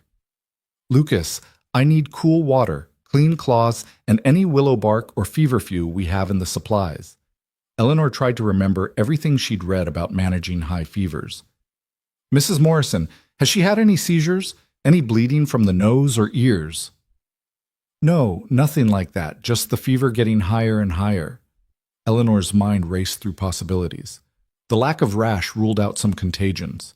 No seizures was a good sign, but the dangerously high fever and the child's unresponsiveness were terrifying. "We need to bring the fever down," Eleanor said, more to herself than anyone else. "But too quickly could be dangerous. Gradual cooling, fluids if we can get her to swallow, and—" She hesitated, then made a decision. "We need to try to wake her. The longer she's unconscious, the more dangerous this becomes." For the next 4 hours, Eleanor worked with focused intensity, drawing on every scrap of knowledge she possessed and improvising the rest. She and Lucas took turns sponging the child with cool water, careful not to chill her too rapidly.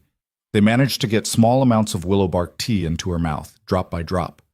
Eleanor talked to the girl constantly, calling her name, asking her questions, trying to pull her back to consciousness. Mrs. Morrison hovered anxiously. "Is she going to die? Please tell me straight. Is my baby going to die?" Eleanor wanted to lie, to offer false comfort, but this woman deserved honesty. "I don't know," she said quietly. "The fever is very high, but she's young and she was healthy before this. If we can break the fever in the next few hours, she has a good chance. But I can't promise anything. I'm not a doctor." "You're doing more than I could," Mrs. Morrison said. "That's all I can ask." As evening approached, Eleanor was exhausted and beginning to despair. The child's fever remained dangerously high despite all their efforts. She looked at Lucas, who'd been supporting her tirelessly, and saw her own fear reflected in his eyes. "There's one more thing I can try," Eleanor said. "I read about it in a medical journal, but I've never seen it done. It's risky." "What is it?" Mrs. Morrison asked. "An alcohol rub. We use strong spirits to cool the skin more effectively than water alone. But if I do it wrong, if I use too much or leave it on too long, it could harm her." "And if you don't try?" Lucas asked quietly. Eleanor looked at the child's flushed face, at her labored breathing. "Then I think we'll lose her." Mrs. Morrison's face crumpled, but she nodded. "Do it. Do whatever you think might help." Eleanor carefully mixed the alcohol with water, testing the ratio on her own skin to make sure it wasn't too harsh. Then, with hands that trembled slightly, she began applying the solution to the child's arms and legs, watching anxiously for any adverse reaction. For 10 minutes, nothing changed. Eleanor continued the treatment, her heart sinking, preparing herself to tell this desperate mother that she'd failed. Then the child stirred. It was slight, just a small movement of her hand, but it was the first voluntary motion she'd made in hours. "Jenny?" Mrs. Morrison leaned forward. "Baby, can you hear me?" The girl's eyelids fluttered. Her lips moved, forming soundless words. "Keep talking to her," Eleanor urged. "Call her back." Mrs. Morrison took her daughter's hand, speaking softly, urgently, telling her about the chickens waiting to be fed, about her brother missing her, about all the things they'd do together when she was well again. Slowly, agonizingly slowly, the child's eyes opened. She looked confused, unfocused, but conscious. "Mama?" Her voice was barely a whisper. Mrs. Morrison burst into tears. Eleanor quickly checked the girl's temperature again, feeling the fever beginning to break at last, sweat forming on skin that had been dangerously dry. "The fever's breaking," Eleanor said, her own voice unsteady with relief. "She's not out of danger yet, but this is good. This is very good." Over the next hour, they coaxed water and broth into the child, changed her sweat-soaked clothes, and watched as her breathing gradually steadied and slowed to something closer to normal. By the time the moon rose, Jenny Morrison was sleeping naturally, her fever down to something manageable, her color improving. "You saved her," Mrs. Morrison said, gripping Eleanor's hands. "You saved my baby." "We don't know that yet," Eleanor cautioned. "She needs rest and fluids and careful watching. When your husband returns with the doctor, I don't care what the doctor says. You saved her. I saw her slipping away, and you brought her back." Mrs. Morrison looked at Eleanor with something like awe. "You really are going to build a school here?" "Yes. Once the building is finished, probably another 2 weeks. Then my children will be in your classroom every single day, and I'll tell every family within 20 miles what you did here tonight. You'll have more students than you can handle. Mark my words." Eleanor and Lucas rode back to their camp under a sky full of stars, both of them too exhausted to speak for the first few miles. Finally, Lucas broke the silence. "You were remarkable tonight. I've seen men face down stampedes with less courage than you showed in that cabin." "I was terrified the entire time," Eleanor admitted. "I kept thinking about everything that could go wrong, all the ways I might make things worse. But you didn't let the fear stop you. That's what courage is. Not the absence of fear, but acting despite it." Lucas paused. "Eleanor, you need to know something. What you did tonight, what you're building with this school, what you're trying to create here, it matters. It matters more than you probably realize." There was something in his voice, an intensity that made Eleanor's heart skip. "Lucas, I know we agreed to keep things professional," he continued, the words coming faster now, as though he'd been holding them back for weeks and couldn't contain them any longer. "I know the plan was to build the school and the community first, and maybe, someday, if we both felt the same way, we might consider something more. But Eleanor, I can't keep pretending what I feel for you is just partnership or friendship or professional respect." Eleanor's breath caught. They'd stopped their horses without her realizing it, and now they sat facing each other in the moonlight, the enormity of the moment settling around them like snow. "I'm in love with you," Lucas said simply. "I think I've been falling in love with you since that first afternoon in the schoolhouse, watching you explain cartography with so much passion and intelligence. Every day since then, every conversation, every time I watch you teach or see you push through difficulty or witness you refusing to be anything less than exactly who you are, I fall a little more. And I know this is terrible timing. I know we're in the middle of building something important, and adding romantic complications could jeopardize everything. But I also can't keep this to myself anymore. You deserve to know where I stand." Eleanor sat frozen, her mind spinning. She'd known her feelings for Lucas were growing, had suspected his feelings might be developing similarly, but hearing him say the words out loud made everything suddenly intensely real. "I don't know what to say," she whispered. "You don't have to say anything right now," Lucas said quickly. "I'm not asking for an answer or a decision. I just needed you to know. Because living this close to you, working beside you every day, watching you be brilliant and brave and beautiful—" He stopped, color rising in his cheeks even in the moonlight. "I couldn't keep pretending it was just professional interest. That wouldn't be honest. And if we're building something together, it needs to be built on honesty." Eleanor's throat was tight with emotion. "Lucas, She stopped, trying to organize the chaos of her feelings into coherent words. "I care for you too, more than I've allowed myself to admit, but I'm also terrified." "Of what?" "Of losing myself." The words came out raw, vulnerable. "Every relationship I've ever seen, every marriage in Salvation Springs, every couple I've encountered, the woman always becomes smaller. She gives up her dreams, her identity, her autonomy to support her husband's ambitions. And even though you say you want me to be myself, even though you've done nothing but support my work, I'm terrified that's what will happen anyway. That I'll wake up 5 years from now and realize I've been slowly erased. Lucas absorbed this quietly. When he spoke, his voice was gentle but serious. I can't promise you that relationship dynamics won't change over time. I can't guarantee we won't have conflicts or disagreements or moments where we have to compromise. But Eleanor, I can promise you this. I will never ask you to be less than you are. I will never see your intelligence or your ambition or your independence as threats. Your growth doesn't diminish me. Your success doesn't compete with mine. I genuinely believe that both of us becoming more fully ourselves makes whatever we build together stronger, not weaker. How can you be so sure? Eleanor asked.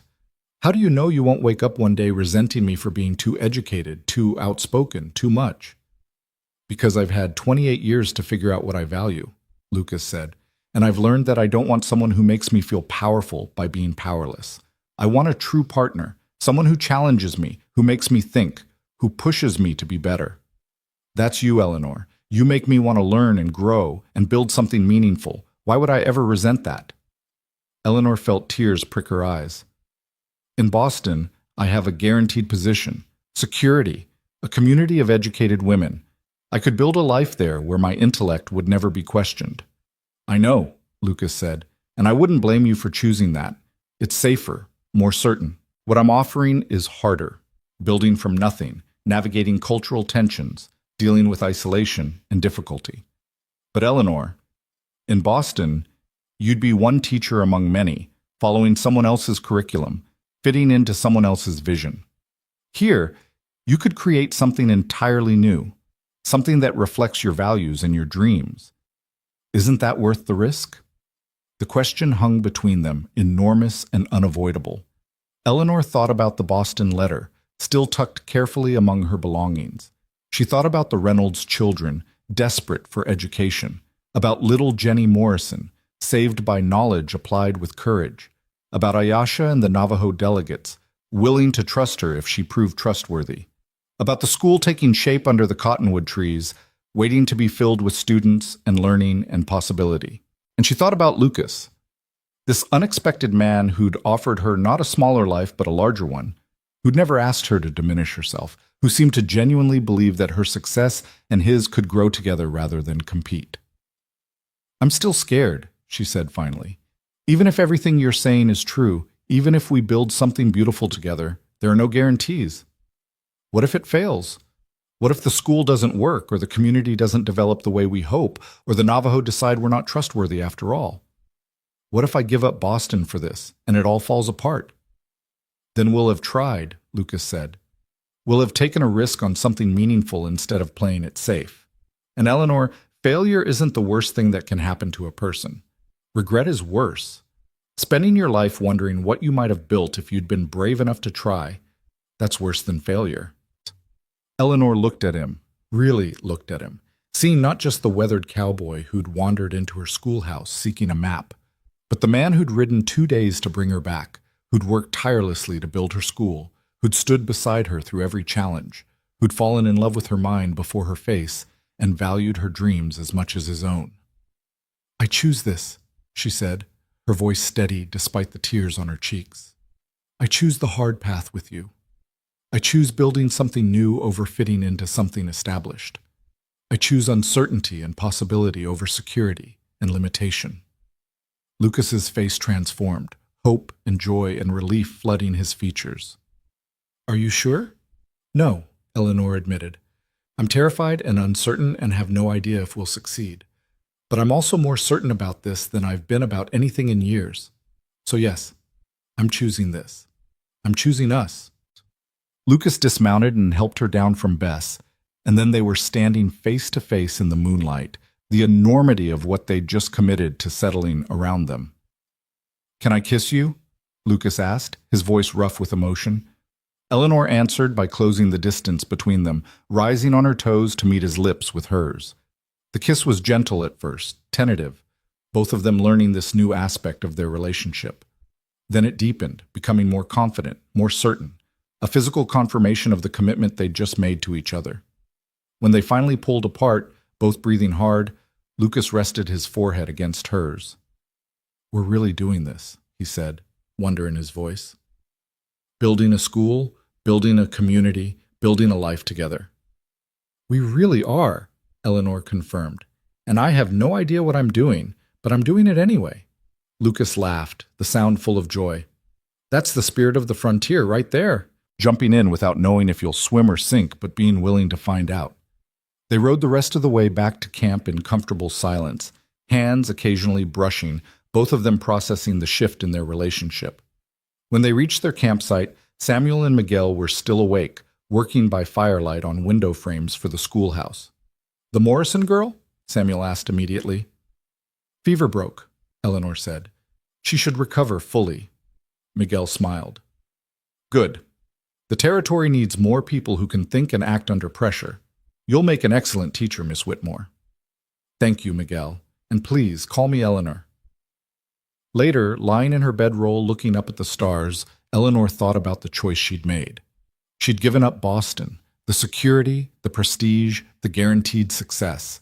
She'd committed to building something from nothing in difficult territory with a man she'd known for barely 2 months. It was possibly the most irrational decision she'd ever made. It also felt absolutely right.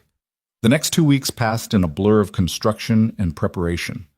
Word of Eleanor's work at the Morrison homestead spread quickly, and families began stopping by regularly, some to check on the school's progress, others to meet the teacher who'd saved Jenny Morrison's life. Still others to ask medical questions Eleanor did her best to answer with appropriate disclaimers about her limited training. You've become the unofficial doctor as well as the teacher, Lucas observed one evening after Eleanor had spent an hour advising a mother about treating her son's persistent cough. That's a lot of responsibility.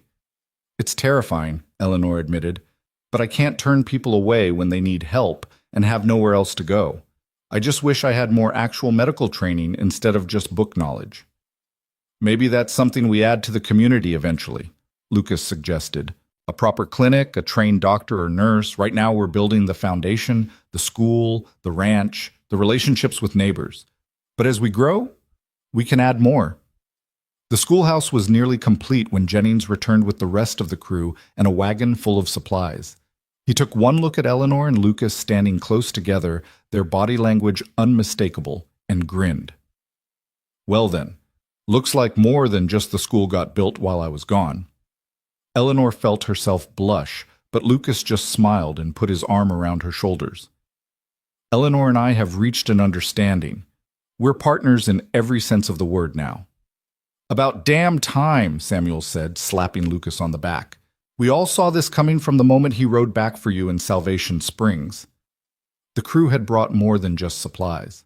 They'd brought news of families in Colorado interested in homesteading in the territory, of traders willing to establish roots through the area, of growing interest in the region as more people looked for land and opportunity. There's something else, Jennings said, his tone becoming more serious. I ran into a group from Salvation Springs when I stopped in Albuquerque for supplies. Apparently your sudden departure caused quite a stir, Miss Whitmore. The town council hired a new teacher, but she quit after 2 weeks. Couldn't handle the restrictions and the interference. Now they're without a school at all, and some of the families are angry about it. Eleanor felt a complicated mixture of vindication and sadness. I hope they find someone who can work within their limitations. Those children deserve education, even if the adults running the town don't understand what real education looks like. There's more, Jennings continued. That Caldwell fellow, the one who was bothering you, he's apparently been telling people you ran off with a cattle drover to live in sin, that you're a fallen woman who abandoned her moral responsibilities. Eleanor felt anger flash through her, but before she could respond, Lucas spoke, his voice hard. Let him talk. We know the truth. The people here know the truth. Whatever lies a bitter man tells in a town we'll never see again don't affect what we're building here. Actually, Eleanor said slowly, an idea forming, maybe we should address this directly. Not for Salvation Springs' benefit, but for ours. Lucas, what if we formalized our partnership legally? Not necessarily marriage right away, but a business contract that clearly defines our arrangement, our joint ownership of the school and ranch, our mutual responsibilities. That way, regardless of what Caldwell or anyone else says, we have legal documentation of our professional relationship. Lucas looked at her with surprise and growing admiration. That's brilliant, practical and strategic. It's also protective, Eleanor continued. If something happened to you, I'd want legal claim to continue the school, and vice versa. If something happened to me, you should have clear rights to continue building what we've started together. This isn't just about defending against gossip, it's about creating legal security for what we're building. Jennings nodded approvingly. Smart thinking. I can draft something basic, have it notarized next time I'm in Albuquerque. Won't be as solid as a lawyer's work, but it'll be better than nothing. That evening, Eleanor and Lucas sat down to work out the details of their partnership agreement. It was a strange kind of intimacy, discussing property rights and financial responsibilities and contingency planning, but it also felt profoundly important. They were building something that would outlast both of them, and giving it legal structure made it real in a way that even the physical schoolhouse didn't quite achieve. If we do decide to marry eventually, Lucas said carefully, this agreement stays in place, right? I don't want marriage to somehow erase your legal claim to what you've built. Eleanor looked up from the notes she was making, touched by his consideration. Lucas Reed, are you proposing to me? Not yet, he said with a smile. But eventually, yes. When the time is right, when we're both ready, I absolutely intend to ask you to marry me. And when I do, I want to make sure you know that marriage won't diminish your independence or your legal rights to what we've created together. Then when you do eventually ask, Eleanor said, I'll very likely say yes. But you're right. Let's make sure the legal structure protects what we're building, regardless of our personal relationship status. 2 days before the school's planned opening, Eleanor received an unexpected visitor. Ayasha arrived with 3 other Navajo women carrying baskets and bundles. We have brought gifts for the school, Ayasha said through the translator. Blankets for the children to sit on, dried herbs for medicine. And, she gestured to one of the younger women, my daughter Desba will teach Navajo language and traditions to any students who wish to learn. Eleanor felt tears of gratitude well up. That's incredibly generous. Thank you, all of you. Ayasha studied Eleanor intently. You kept your word. The school serves all children equally. You learned some of our language. You treat our people with respect. She paused. This is good. We will support this school. The women stayed for several hours, helping Eleanor organize the schoolroom, sharing their knowledge about local plants and their medicinal uses, discussing what Navajo children would need to learn to navigate both their traditional world and the changing Anglo world encroaching on their territory. As they prepared to leave, Desba approached Eleanor shyly. I am nervous to teach. What if the Anglo children do not respect our knowledge? Then I'll make sure they understand that respect for all knowledge is a requirement in this classroom, Eleanor said firmly. Your culture has wisdom that's been tested over generations. That deserves the same respect as anything from my textbooks. When Lucas returned from checking the ranch's water sources that evening, Eleanor told him about Ayasha's visit and Desba's agreement to teach. This is exactly what we hoped for, Lucas said, pulling her into an embrace. A real community school, not just an Anglo institution transplanted to the frontier. Eleanor leaned into him, feeling the solid warmth of his presence, the certainty that she'd made the right choice in every possible way. I'm still scared, she admitted. Tomorrow the school opens for real, and I have no idea how many students will show up or whether I can actually pull this off. You'll be magnificent, Lucas said with complete confidence. And even if everything goes wrong tomorrow, we'll figure it out together. That's what partners do. That night, Eleanor barely slept, running through lesson plans in her mind, worrying about logistics, questioning every decision she'd made in the past months. But when dawn came and she stood in the doorway of the completed schoolhouse, watching families approach from multiple directions, Anglo homesteaders, Navajo children with their parents, even the Morrison family with Jenny looking healthy and excited, Eleanor felt something settle in her chest. This was her calling, not teaching privileged girls in Boston, who had every advantage, not fighting feudal battles with small-minded councils in towns that would never change, but this, building education from nothing, creating bridges between cultures, offering possibility to children who desperately needed it. Lucas came to stand beside her, his hand finding hers. Ready? He asked. Eleanor looked at the schoolhouse, at the families gathering, at the vast Arizona territory stretching in every direction, full of challenges and possibilities in equal measure. "Ready," she said, and stepped forward to greet her students. 23 students showed up that first day. Eleanor had prepared for perhaps a dozen, optimistically hoping for 15. Instead, she found herself facing children ranging from 5 to 16 years old, representing at least 4 different language backgrounds, with educational experiences spanning from complete illiteracy to surprisingly advanced reading skills. It should have been chaos. By all reasonable expectations, Eleanor should have been overwhelmed, drowning in the impossibility of teaching such a diverse group with limited materials in a brand new building that still smelled of fresh-cut wood. Instead, she felt alive in a way she'd never experienced in Salvation Springs. "Welcome, Chtas," she said, standing before her students with her heart pounding but her voice steady. "My name is Miss Whitmore, and this is our school. Not my school, our school. Because what we build here, we build together." She looked at each face. Anglo children with sunburned noses and darned clothes, Navajo children watching her with cautious curiosity, the Morrison children, including little Jenny, who waved enthusiastically, 2 Mexican siblings whose family had recently homesteaded 5 miles south. Some of you speak English as your first language. Others speak Navajo or Spanish or are learning all 3. Some of you can already read, and some of you are just beginning. None of that matters. What matters is that you're here, ready to learn, and I promise you this. In this classroom, every language is valued, every question is welcome, and every student matters equally. A hand shot up. It was one of the Navajo boys, perhaps 10 years old. "Yes?" Eleanor prompted. "My father says Anglo schools punish children for speaking Navajo. Will you do that?" The room went silent.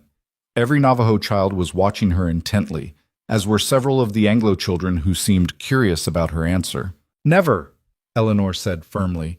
"In fact, we're going to do something different here. We're going to learn from each other. I'm going to teach you reading and writing in English, mathematics, science, history. But Miss Desba," she gestured to the young Navajo woman sitting quietly in the back corner, "is going to teach all of us about Navajo language and culture. Because knowledge flows in many directions, and we're all students and teachers at the same time." She saw surprise and approval ripple through the room. Even Desba looked stunned and pleased. The first day was organized chaos, but it was productive chaos. Eleanor assessed each student's abilities, organized them into flexible groups based on skill level rather than age, and began the careful work of building a classroom community from children who had little in common except their presence in this room. By the time she dismissed them that afternoon, Eleanor was exhausted but exhilarated. Lucas was waiting outside, having watched the final hour through the window while pretending to work on the ranch house foundation. "How did it go?" he asked, though his smile suggested he already knew. "It was terrifying and wonderful and completely overwhelming," Eleanor said, sagging against him. "I have no idea what I'm doing, but I think we're actually going to make this work." "Of course you are," Lucas said, kissing her forehead. "I never doubted it for a moment." The first weeks of school were a learning experience for everyone. Eleanor developed a system where older students helped teach younger ones, creating a cooperative environment rather than a competitive one. Desba's language and cultural lessons became a highlight of each day, with Anglo children fascinated by Navajo stories and traditions, while Navajo children gained confidence seeing their heritage treated with respect and interest. Eleanor also discovered that teaching on the frontier required a flexibility she'd never needed in Salvation Springs. When one of the homesteading families needed all hands for harvest, their children missed a week of school, so Eleanor prepared packets of work they could do in the evenings and adjusted her lessons to accommodate their absence. When winter storms made travel dangerous, she held lessons for whichever children could make it safely and sent materials home with them for their siblings. The community began to coalesce around the school in ways Eleanor hadn't anticipated. Parents started gathering after they dropped off their children, exchanging news and assistance. Martha Reynolds organized a lending library using books donated from various households. The Morrison family, still grateful for Eleanor's help with Jenny, provided fresh milk and eggs for students who came to school without breakfast. Lucas's ranch was thriving as well. With Jennings managing much of the daily cattle operation, Lucas had time to work on building the ranch house and establishing relationships with neighboring homesteaders and Navajo communities.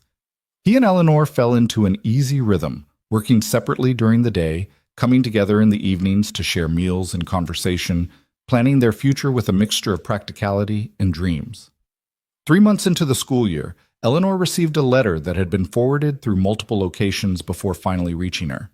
It was from the Boston Ladies Educational Society, inquiring about her decision regarding their teaching offer. She read it sitting at her desk after school had dismissed, remembering the woman she'd been when she first received their invitation, that Eleanor had been desperate for escape, willing to travel 3,000 miles to find a place where her education wouldn't be seen as a character flaw. This Eleanor had built that place herself. She wrote back that evening, declining their generous offer, but thanking them for the opportunity. She also included a detailed description of the school she'd established, the multicultural curriculum she was developing, and the challenges of frontier education. Perhaps, she suggested, their society might be interested in supporting such efforts with donated books and materials. "Are you sure?" Lucas asked, reading over her shoulder. "Boston would be easier in many ways, more resources, more support, less daily struggle." "I'm absolutely sure," Eleanor said. "I don't want easier. I want meaningful. And this—" She gestured to the schoolhouse visible through their window, to the ranch taking shape around them, to the vast territory beyond. "This is the most meaningful thing I've ever done." Lucas wrapped his arms around her from behind, resting his chin on her shoulder. "Have I mentioned lately that I'm in awe of you?" "Not since this morning," Eleanor said, leaning back into his warmth. "But I never tire of hearing it." Winter brought new challenges. Snow made travel difficult, and several students couldn't attend regularly. Eleanor adapted by riding to distant homesteads when weather permitted, bringing lessons and materials directly to families who couldn't make the journey to school. Lucas accompanied her on these trips, and together they became fixtures in the scattered community, the teacher and the rancher who were building something new. It was during one of these winter visits that Eleanor had a conversation that would change everything. They'd stopped at a Navajo settlement to drop off materials for Desba's younger siblings. While Lucas discussed cattle and grazing rights with the men, Eleanor sat with a group of Navajo women who were working on traditional weaving. Ayasha was there, her skilled hands moving the shuttle with practiced ease. "You have done well with the school," she said in carefully pronounced English. "My grandson speaks of his lessons with excitement. This is good." "Thank you," Eleanor said. "Desba has been invaluable. The children love learning from her." "She grows in confidence," Ayasha agreed. "Teaching has been good for her." She paused, seeming to consider her words carefully. "There is something we have been discussing among the women, a proposal we would like to make to you." Eleanor waited, intrigued. Many Navajo women hold knowledge about plants, about healing, about the land and seasons. This knowledge has been passed down for generations. But with so many changes, with the young people needing to understand both the old ways and the new ways, we worry this knowledge will be lost. Ayasha's hand stilled on the loom. What if there was a way to record this knowledge, to write it down so it can be preserved and shared? Eleanor's mind immediately began racing with possibilities. "Are you suggesting a documentation project, recording traditional knowledge in written form?" "If it can be done respectfully," Ayasha said. "Not to replace oral teaching, but to support it, so that if our elders pass before they can teach everything, the knowledge does not die with them." "I would be honored to help with such a project," Eleanor said carefully, "but it should be controlled by your community. You should decide what gets recorded, how it's recorded, who has access to it. I could teach writing and documentation methods, but the knowledge itself belongs to you." Ayasha smiled, the first truly warm smile Eleanor had seen from her. "This is why we trust you. You understand that knowledge has ownership, has sacred aspects. Many Anglo people do not understand this." Over the next several months, Eleanor worked with a group of Navajo women and elders to develop a documentation system for traditional knowledge. It was painstaking work, requiring careful translation and cultural sensitivity, but it was also profoundly rewarding. Eleanor learned as much as she taught, gaining deep respect for the complexity and sophistication of Navajo knowledge systems. Lucas supported the project enthusiastically, providing materials and helping to build relationships with neighboring Navajo communities who became interested in similar documentation efforts. "This is bigger than just our school now," he observed one evening as Eleanor worked on transcribing medicinal plant knowledge. "This could preserve cultural knowledge across the entire region." "It could," Eleanor agreed. "And it's all because Ayasha and her community were willing to trust me, willing to take a risk on collaboration instead of isolation." "Just like we did," Lucas said quietly. Eleanor looked up from her work, meeting his eyes. "Exactly like we did." Spring brought a surprise visitor. Eleanor was teaching an advanced mathematics lesson to her older students when a well-dressed woman appeared in the schoolhouse doorway. She was perhaps 50, with silver-threaded hair and the bearing of someone accustomed to authority. "Miss Whitmore?" the woman inquired. "I'm Dr. Catherine Harrison from the Territorial Education Board. I've heard quite extraordinary things about your school, and I wanted to see it for myself." Eleanor's heart began to pound. The Territorial Education Board had the power to certify or close schools, to provide funding or withhold it, to legitimize educational efforts or condemn them as inadequate. "Of course," Eleanor said, maintaining her composure. "Please observe as long as you'd like. Children, continue working on those equations. I'll be circulating to check your progress." Dr. Harrison spent the entire day watching the school in action. She observed Eleanor teaching mathematics and science, watched Desba lead a language lesson, noted how older students helped younger ones, examined the curriculum materials and student work samples. She asked pointed questions about methodology, assessment, and educational philosophy. By the time school dismissed, Eleanor was exhausted from the scrutiny and terrified of what judgment might follow. "Miss Whitmore," Dr. Harrison said as the last students departed, "I need to be frank with you. When I received reports about your school, I expected to find either a desperate attempt at frontier education or an idealistic disaster. What I found instead is one of the most innovative and effective educational programs I've encountered in my 20 years with the board." Eleanor stared at her, unable to process the words. Dr. Harrison continued, "Your multicultural approach, your flexible grouping, your integration of traditional knowledge with standard curriculum, your emphasis on student collaboration, these are all methods that educational theorists in the East are just beginning to discuss. Yet you've implemented them successfully here, with limited resources and no formal institutional support." "I just did what seemed to work for my students," Eleanor said weakly. "Exactly. You adapted to need rather than forcing students to adapt to rigid systems. That's brilliant teaching." Dr. Harrison paused. "I'd like to recommend your school for territorial certification and funding. I'd also like to invite you to present your methods at our annual educational conference in Santa Fe this fall. Other teachers in the territory could learn tremendously from what you've built here." After Dr. Harrison left, Eleanor sat in the empty schoolhouse, overwhelmed. Lucas found her there an hour later, staring at the wall with a dazed expression. "What happened?" he asked, immediately concerned. Eleanor told him about Dr. Harrison's visit and evaluation, her voice still shocked. "She said we're innovative. She wants to fund the school and have me present at a conference.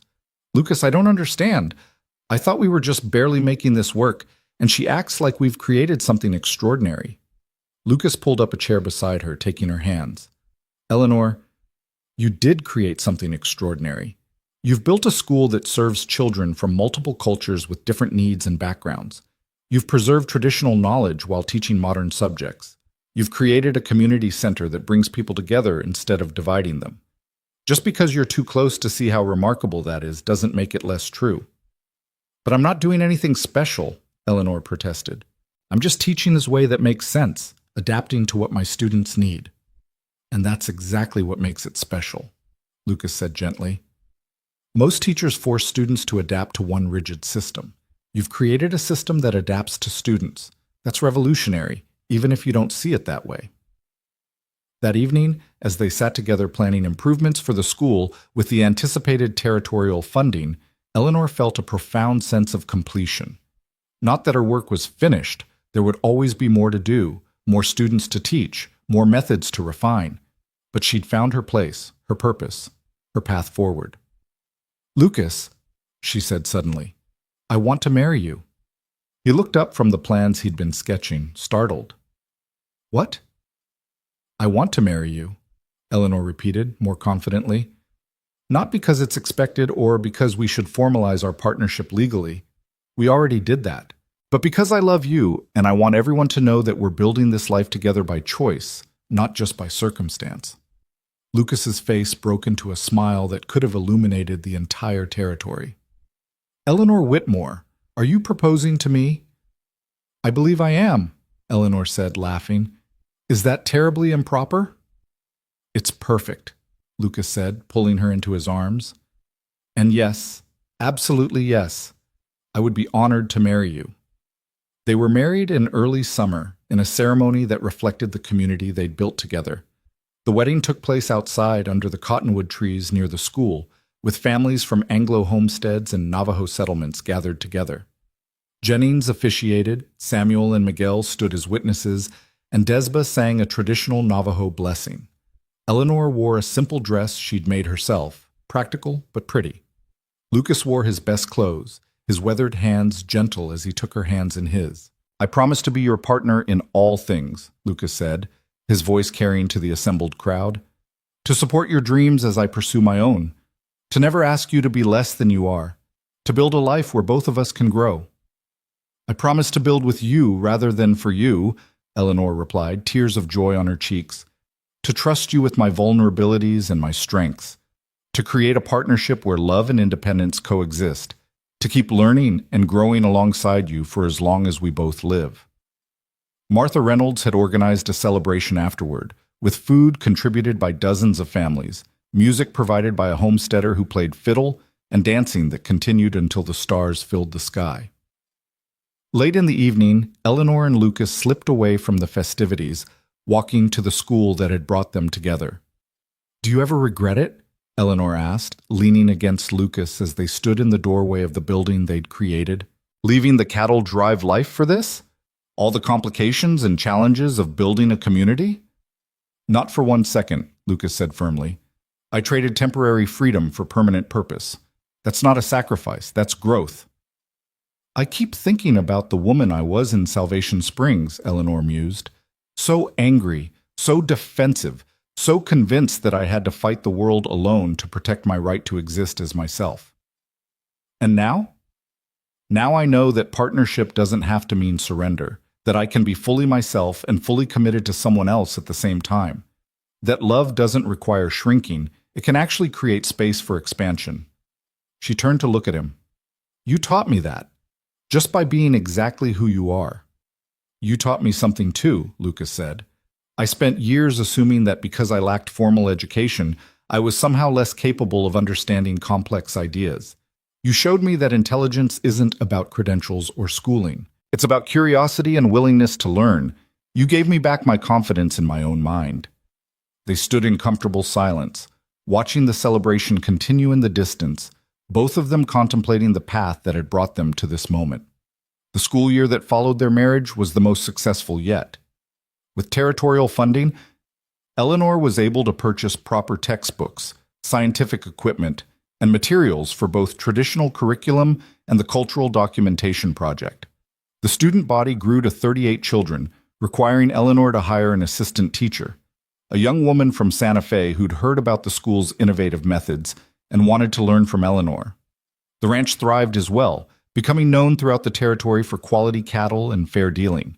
Lucas and Jennings expanded the operation, hiring additional hands and establishing the ranch as an economic anchor for the scattered community. But perhaps more importantly, the community itself flourished.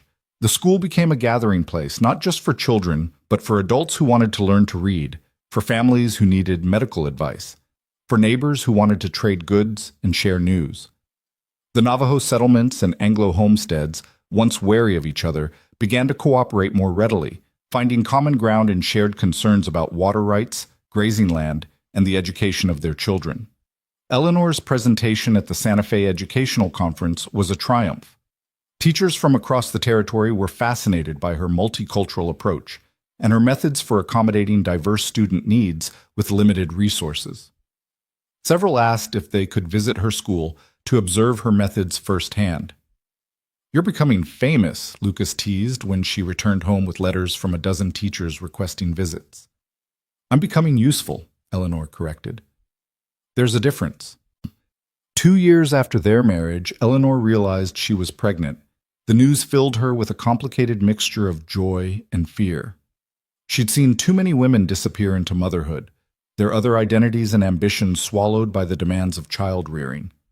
Lucas found her sitting by the creek one evening, her hand resting on her still flat stomach, her expression troubled. "What are you thinking about?" he asked, settling beside her. "I'm thinking about my mother," Eleanor said quietly. She was educated too. She loved books and learning. But after she married and had children, all of that stopped. She became just a wife and mother, nothing more. And I could see in her eyes sometimes that she missed who she used to be. "Are you afraid that will happen to you?" Lucas asked gently. "Terrified," Eleanor admitted. "I love teaching, I love the school and the documentation project and the work we're doing. But I also know how demanding a baby will be, how easy it would be to let everything else slide while I focus on keeping a tiny human alive." Lucas was quiet for a long moment, then said, "What if we plan for it differently? What if, instead of expecting you to do everything yourself, we built a system where you could be both a mother and a teacher? I could take on more childcare than most fathers do. We could hire additional help. We could make the school flexible enough to accommodate a teacher with a baby." "That's not how things are typically done," Eleanor said. "When have we ever done things typically?" Lucas countered. "We built a multicultural school in the middle of contested territory. We created a partnership based on equality when everyone said it was impossible. We're documenting indigenous knowledge when most people think it's not worth preserving. Why would we suddenly start following conventional rules about parenting?" Eleanor felt hope kindle in her chest. "You'd really be willing to be more involved with childcare than most men?" "Eleanor, I'm willing to split it completely equally if that's what you need. Our child deserves to know both parents. You deserve to continue the work you love. And I happen to think I'd be a pretty good father if given the chance." He paused. "Besides, imagine what kind of education our child would receive. Growing up in that schoolhouse, surrounded by multiple cultures and languages, learning from both traditional knowledge and modern science." The baby, a daughter they named Claire, was born the following spring. And true to his word, Lucas was an involved, engaged father who took on his share of childcare without resentment or expectation of praise. Eleanor took a month away from teaching immediately after the birth, then returned to the classroom with Claire in a cradle beside her desk. The students were fascinated by the baby, and Eleanor discovered that having an infant in the classroom actually enhanced certain lessons. Teaching about child development became hands-on observation. Discussing nutrition and health became immediately relevant. Even mathematics took on new meaning when calculating how much a baby grew each week. Claire grew up bilingual in English and Navajo, learning from Desba as readily as from Eleanor. She took her first steps in the schoolhouse, said her first words to a classroom full of delighted students, and developed a confidence and curiosity that made both her parents proud. 5 years after Eleanor first arrived in the territory, the school had become a permanent fixture. The building had been expanded twice to accommodate growing enrollment. Eleanor had trained 3 assistant teachers who went on to establish similar programs in other parts of the territory. The cultural documentation project had expanded to include 5 different Navajo communities and had attracted interest from anthropologists and educators across the country. The ranch was equally successful, providing economic stability for the family and employment for several local people. Lucas had become a respected leader in the community, known for fair dealing and innovative approaches to ranching that worked with the land rather than against it. One evening, Eleanor and Lucas sat on the porch of their ranch house, watching Claire play in the yard with Samuel's children. The sun was setting over the distant mountains, painting the sky in shades of gold and crimson. "Do you remember that first conversation in the Salvation Springs schoolhouse?" Eleanor asked. "When you just wanted a map and I ended up explaining coordinate systems?" Lucas laughed. "I remember thinking you were the most fascinating person I'd ever met, also slightly terrifying. You had this intensity when you talked about geography, like it was the most important thing in the world." "It was important," Eleanor said, "because it meant someone was actually listening to me instead of tolerating me or trying to shut me up." "I'm glad I listened," Lucas said. "Best decision I ever made walking into that schoolhouse." "Second best," Eleanor corrected. The best decision was coming back for me after the council fired me. That's when everything changed. You would have been fine in Boston, Lucas said. Probably would have built something remarkable there, too. Maybe, Eleanor agreed. But it wouldn't have been this. It wouldn't have been ours. They sat in comfortable silence, watching the territory they'd helped shape spread out before them. This land that had once seemed so hostile and unforgiving had become home, had become the foundation for a community that was truly innovative in its inclusivity and its approach to education and cultural preservation. Eleanor thought about the letter she'd recently written to Margaret Chen in Salvation Springs, updating her on the school's success. Margaret had written back with news that the town had finally found a teacher willing to stay, though the curriculum remained restrictive and uninspired. But Sarah Chen, now 15, was planning to apply to the territorial teaching program, inspired by the education she'd received in Eleanor's classroom during those brief months before everything changed. Some seeds took time to grow, Eleanor reflected. Some changes happened slowly, almost invisibly, before suddenly becoming undeniable. Eleanor, Lucas said suddenly, I need to tell you something. She turned to look at him, concerned by his serious tone. I know we built this together, he continued. I know I contributed the land and the labor and the community connections. But I want you to understand this is yours. The school, the documentation project, the reputation you've built as an innovative educator. That's all because of who you are and what you've created. I was just lucky enough to provide the opportunity. Lucas, that's not... Let me finish, he said gently. In Salvation Springs, they told you that you were too educated, too intelligent, too much. They made you believe that being yourself was a liability. But Eleanor, being exactly who you are, brilliant and stubborn and endlessly curious and absolutely unwilling to make yourself smaller, that's what made all of this possible. Your refusal to shrink is what allowed everything here to grow. Eleanor felt tears well up. You know what the most remarkable thing is? I'm not the same person I was in Salvation Springs. I'm more myself, because you gave me space to expand instead of pressure to contract. That's the gift you gave me, Lucas. Not opportunity, not land, not even love. Though those all matter too. You gave me permission to become more fully myself than I ever could have been alone. We gave that to each other, Lucas said, taking her hand. I'm a better man, a better thinker, a better person, because you challenged me to learn and grow. This partnership worked because we both believed the other deserved to thrive. As the stars began to appear in the darkening sky, Eleanor reflected on the journey that had brought her here. She'd left Salvation Springs believing she was fleeing judgment and limitation, but really, she'd been running toward possibility, toward a life where her education was an asset rather than an obstacle, toward a partnership based on mutual respect and shared dreams, toward a community that valued knowledge and growth over conformity and limitation. The woman who'd stood before the Salvation Springs Council, trembling with fury at their rejection, would hardly recognize this Eleanor. That woman had been defensive, isolated, convinced she had to fight the world alone to maintain her identity. This Eleanor knew that she didn't have to choose between love and independence, between community and individuality, between being herself and being accepted. She could have all of it, as long as she chose partners, in life, in work, in community, who understood that her growth enhanced rather than threatened what they built together. Claire ran up to the porch, breathless and grass-stained. Mama, tell me the story again about how you and Papa met. Eleanor pulled her daughter onto her lap, catching Lucas's eye over Claire's head. Well, she began, once upon a time there was a teacher who knew too much, and a cowboy who wanted to learn everything. And as Eleanor told the story of maps and conversations, of courage and choices, of building something new from nothing but possibility and partnership, she realized this was the lesson she most wanted to pass on. Not mathematics or science or geography, though those all mattered, but this understanding that you could be fully yourself and fully connected to others. That knowledge was meant to be shared, not hoarded, that the best communities were built not by everyone being the same, but by everyone having space to be different. The school she and Lucas had created would continue long after they were gone.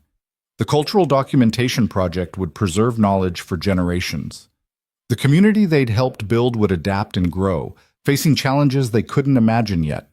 But the real legacy, Eleanor thought, wasn't buildings or programs or documented knowledge. It was the principle they'd proven through their lives together, that partnership didn't require surrender, that love could create space for growth, and that being too much for small-minded people just meant you were exactly right for building something extraordinary. As the night settled around them and Claire's questions finally wound down, Eleanor and Lucas sat together on their porch, hands entwined, looking out at the territory they'd claimed not through conquest, but through collaboration. They'd built a life that honored both of their dreams, a school that served an entire community, and a partnership that proved intelligence and independence could coexist with love and commitment. Eleanor had been told she was too educated for any man to want her. It turned out she'd just been waiting for the right man, one brave enough to say, "Teach me everything," and wise enough to grow alongside her rather than trying to contain her. And in teaching him, she'd learned the most important lesson of all, that the person you are isn't something to apologize for or diminish. It's the foundation for everything you can build, if you find the courage to remain yourself and the wisdom to choose partners who want you to flourish rather than shrink. The stars wheeled overhead, ancient and constant. The territory stretched vast and full of promise in every direction. And Eleanor Whitmore Reed, once deemed unmarriageable for the crime of being educated, sat beside the man who'd loved her not despite her brilliance, but because of it, knowing that she'd finally found the place where she could be everything she was meant to be: teacher, scholar, wife, mother, community builder, and most importantly, herself.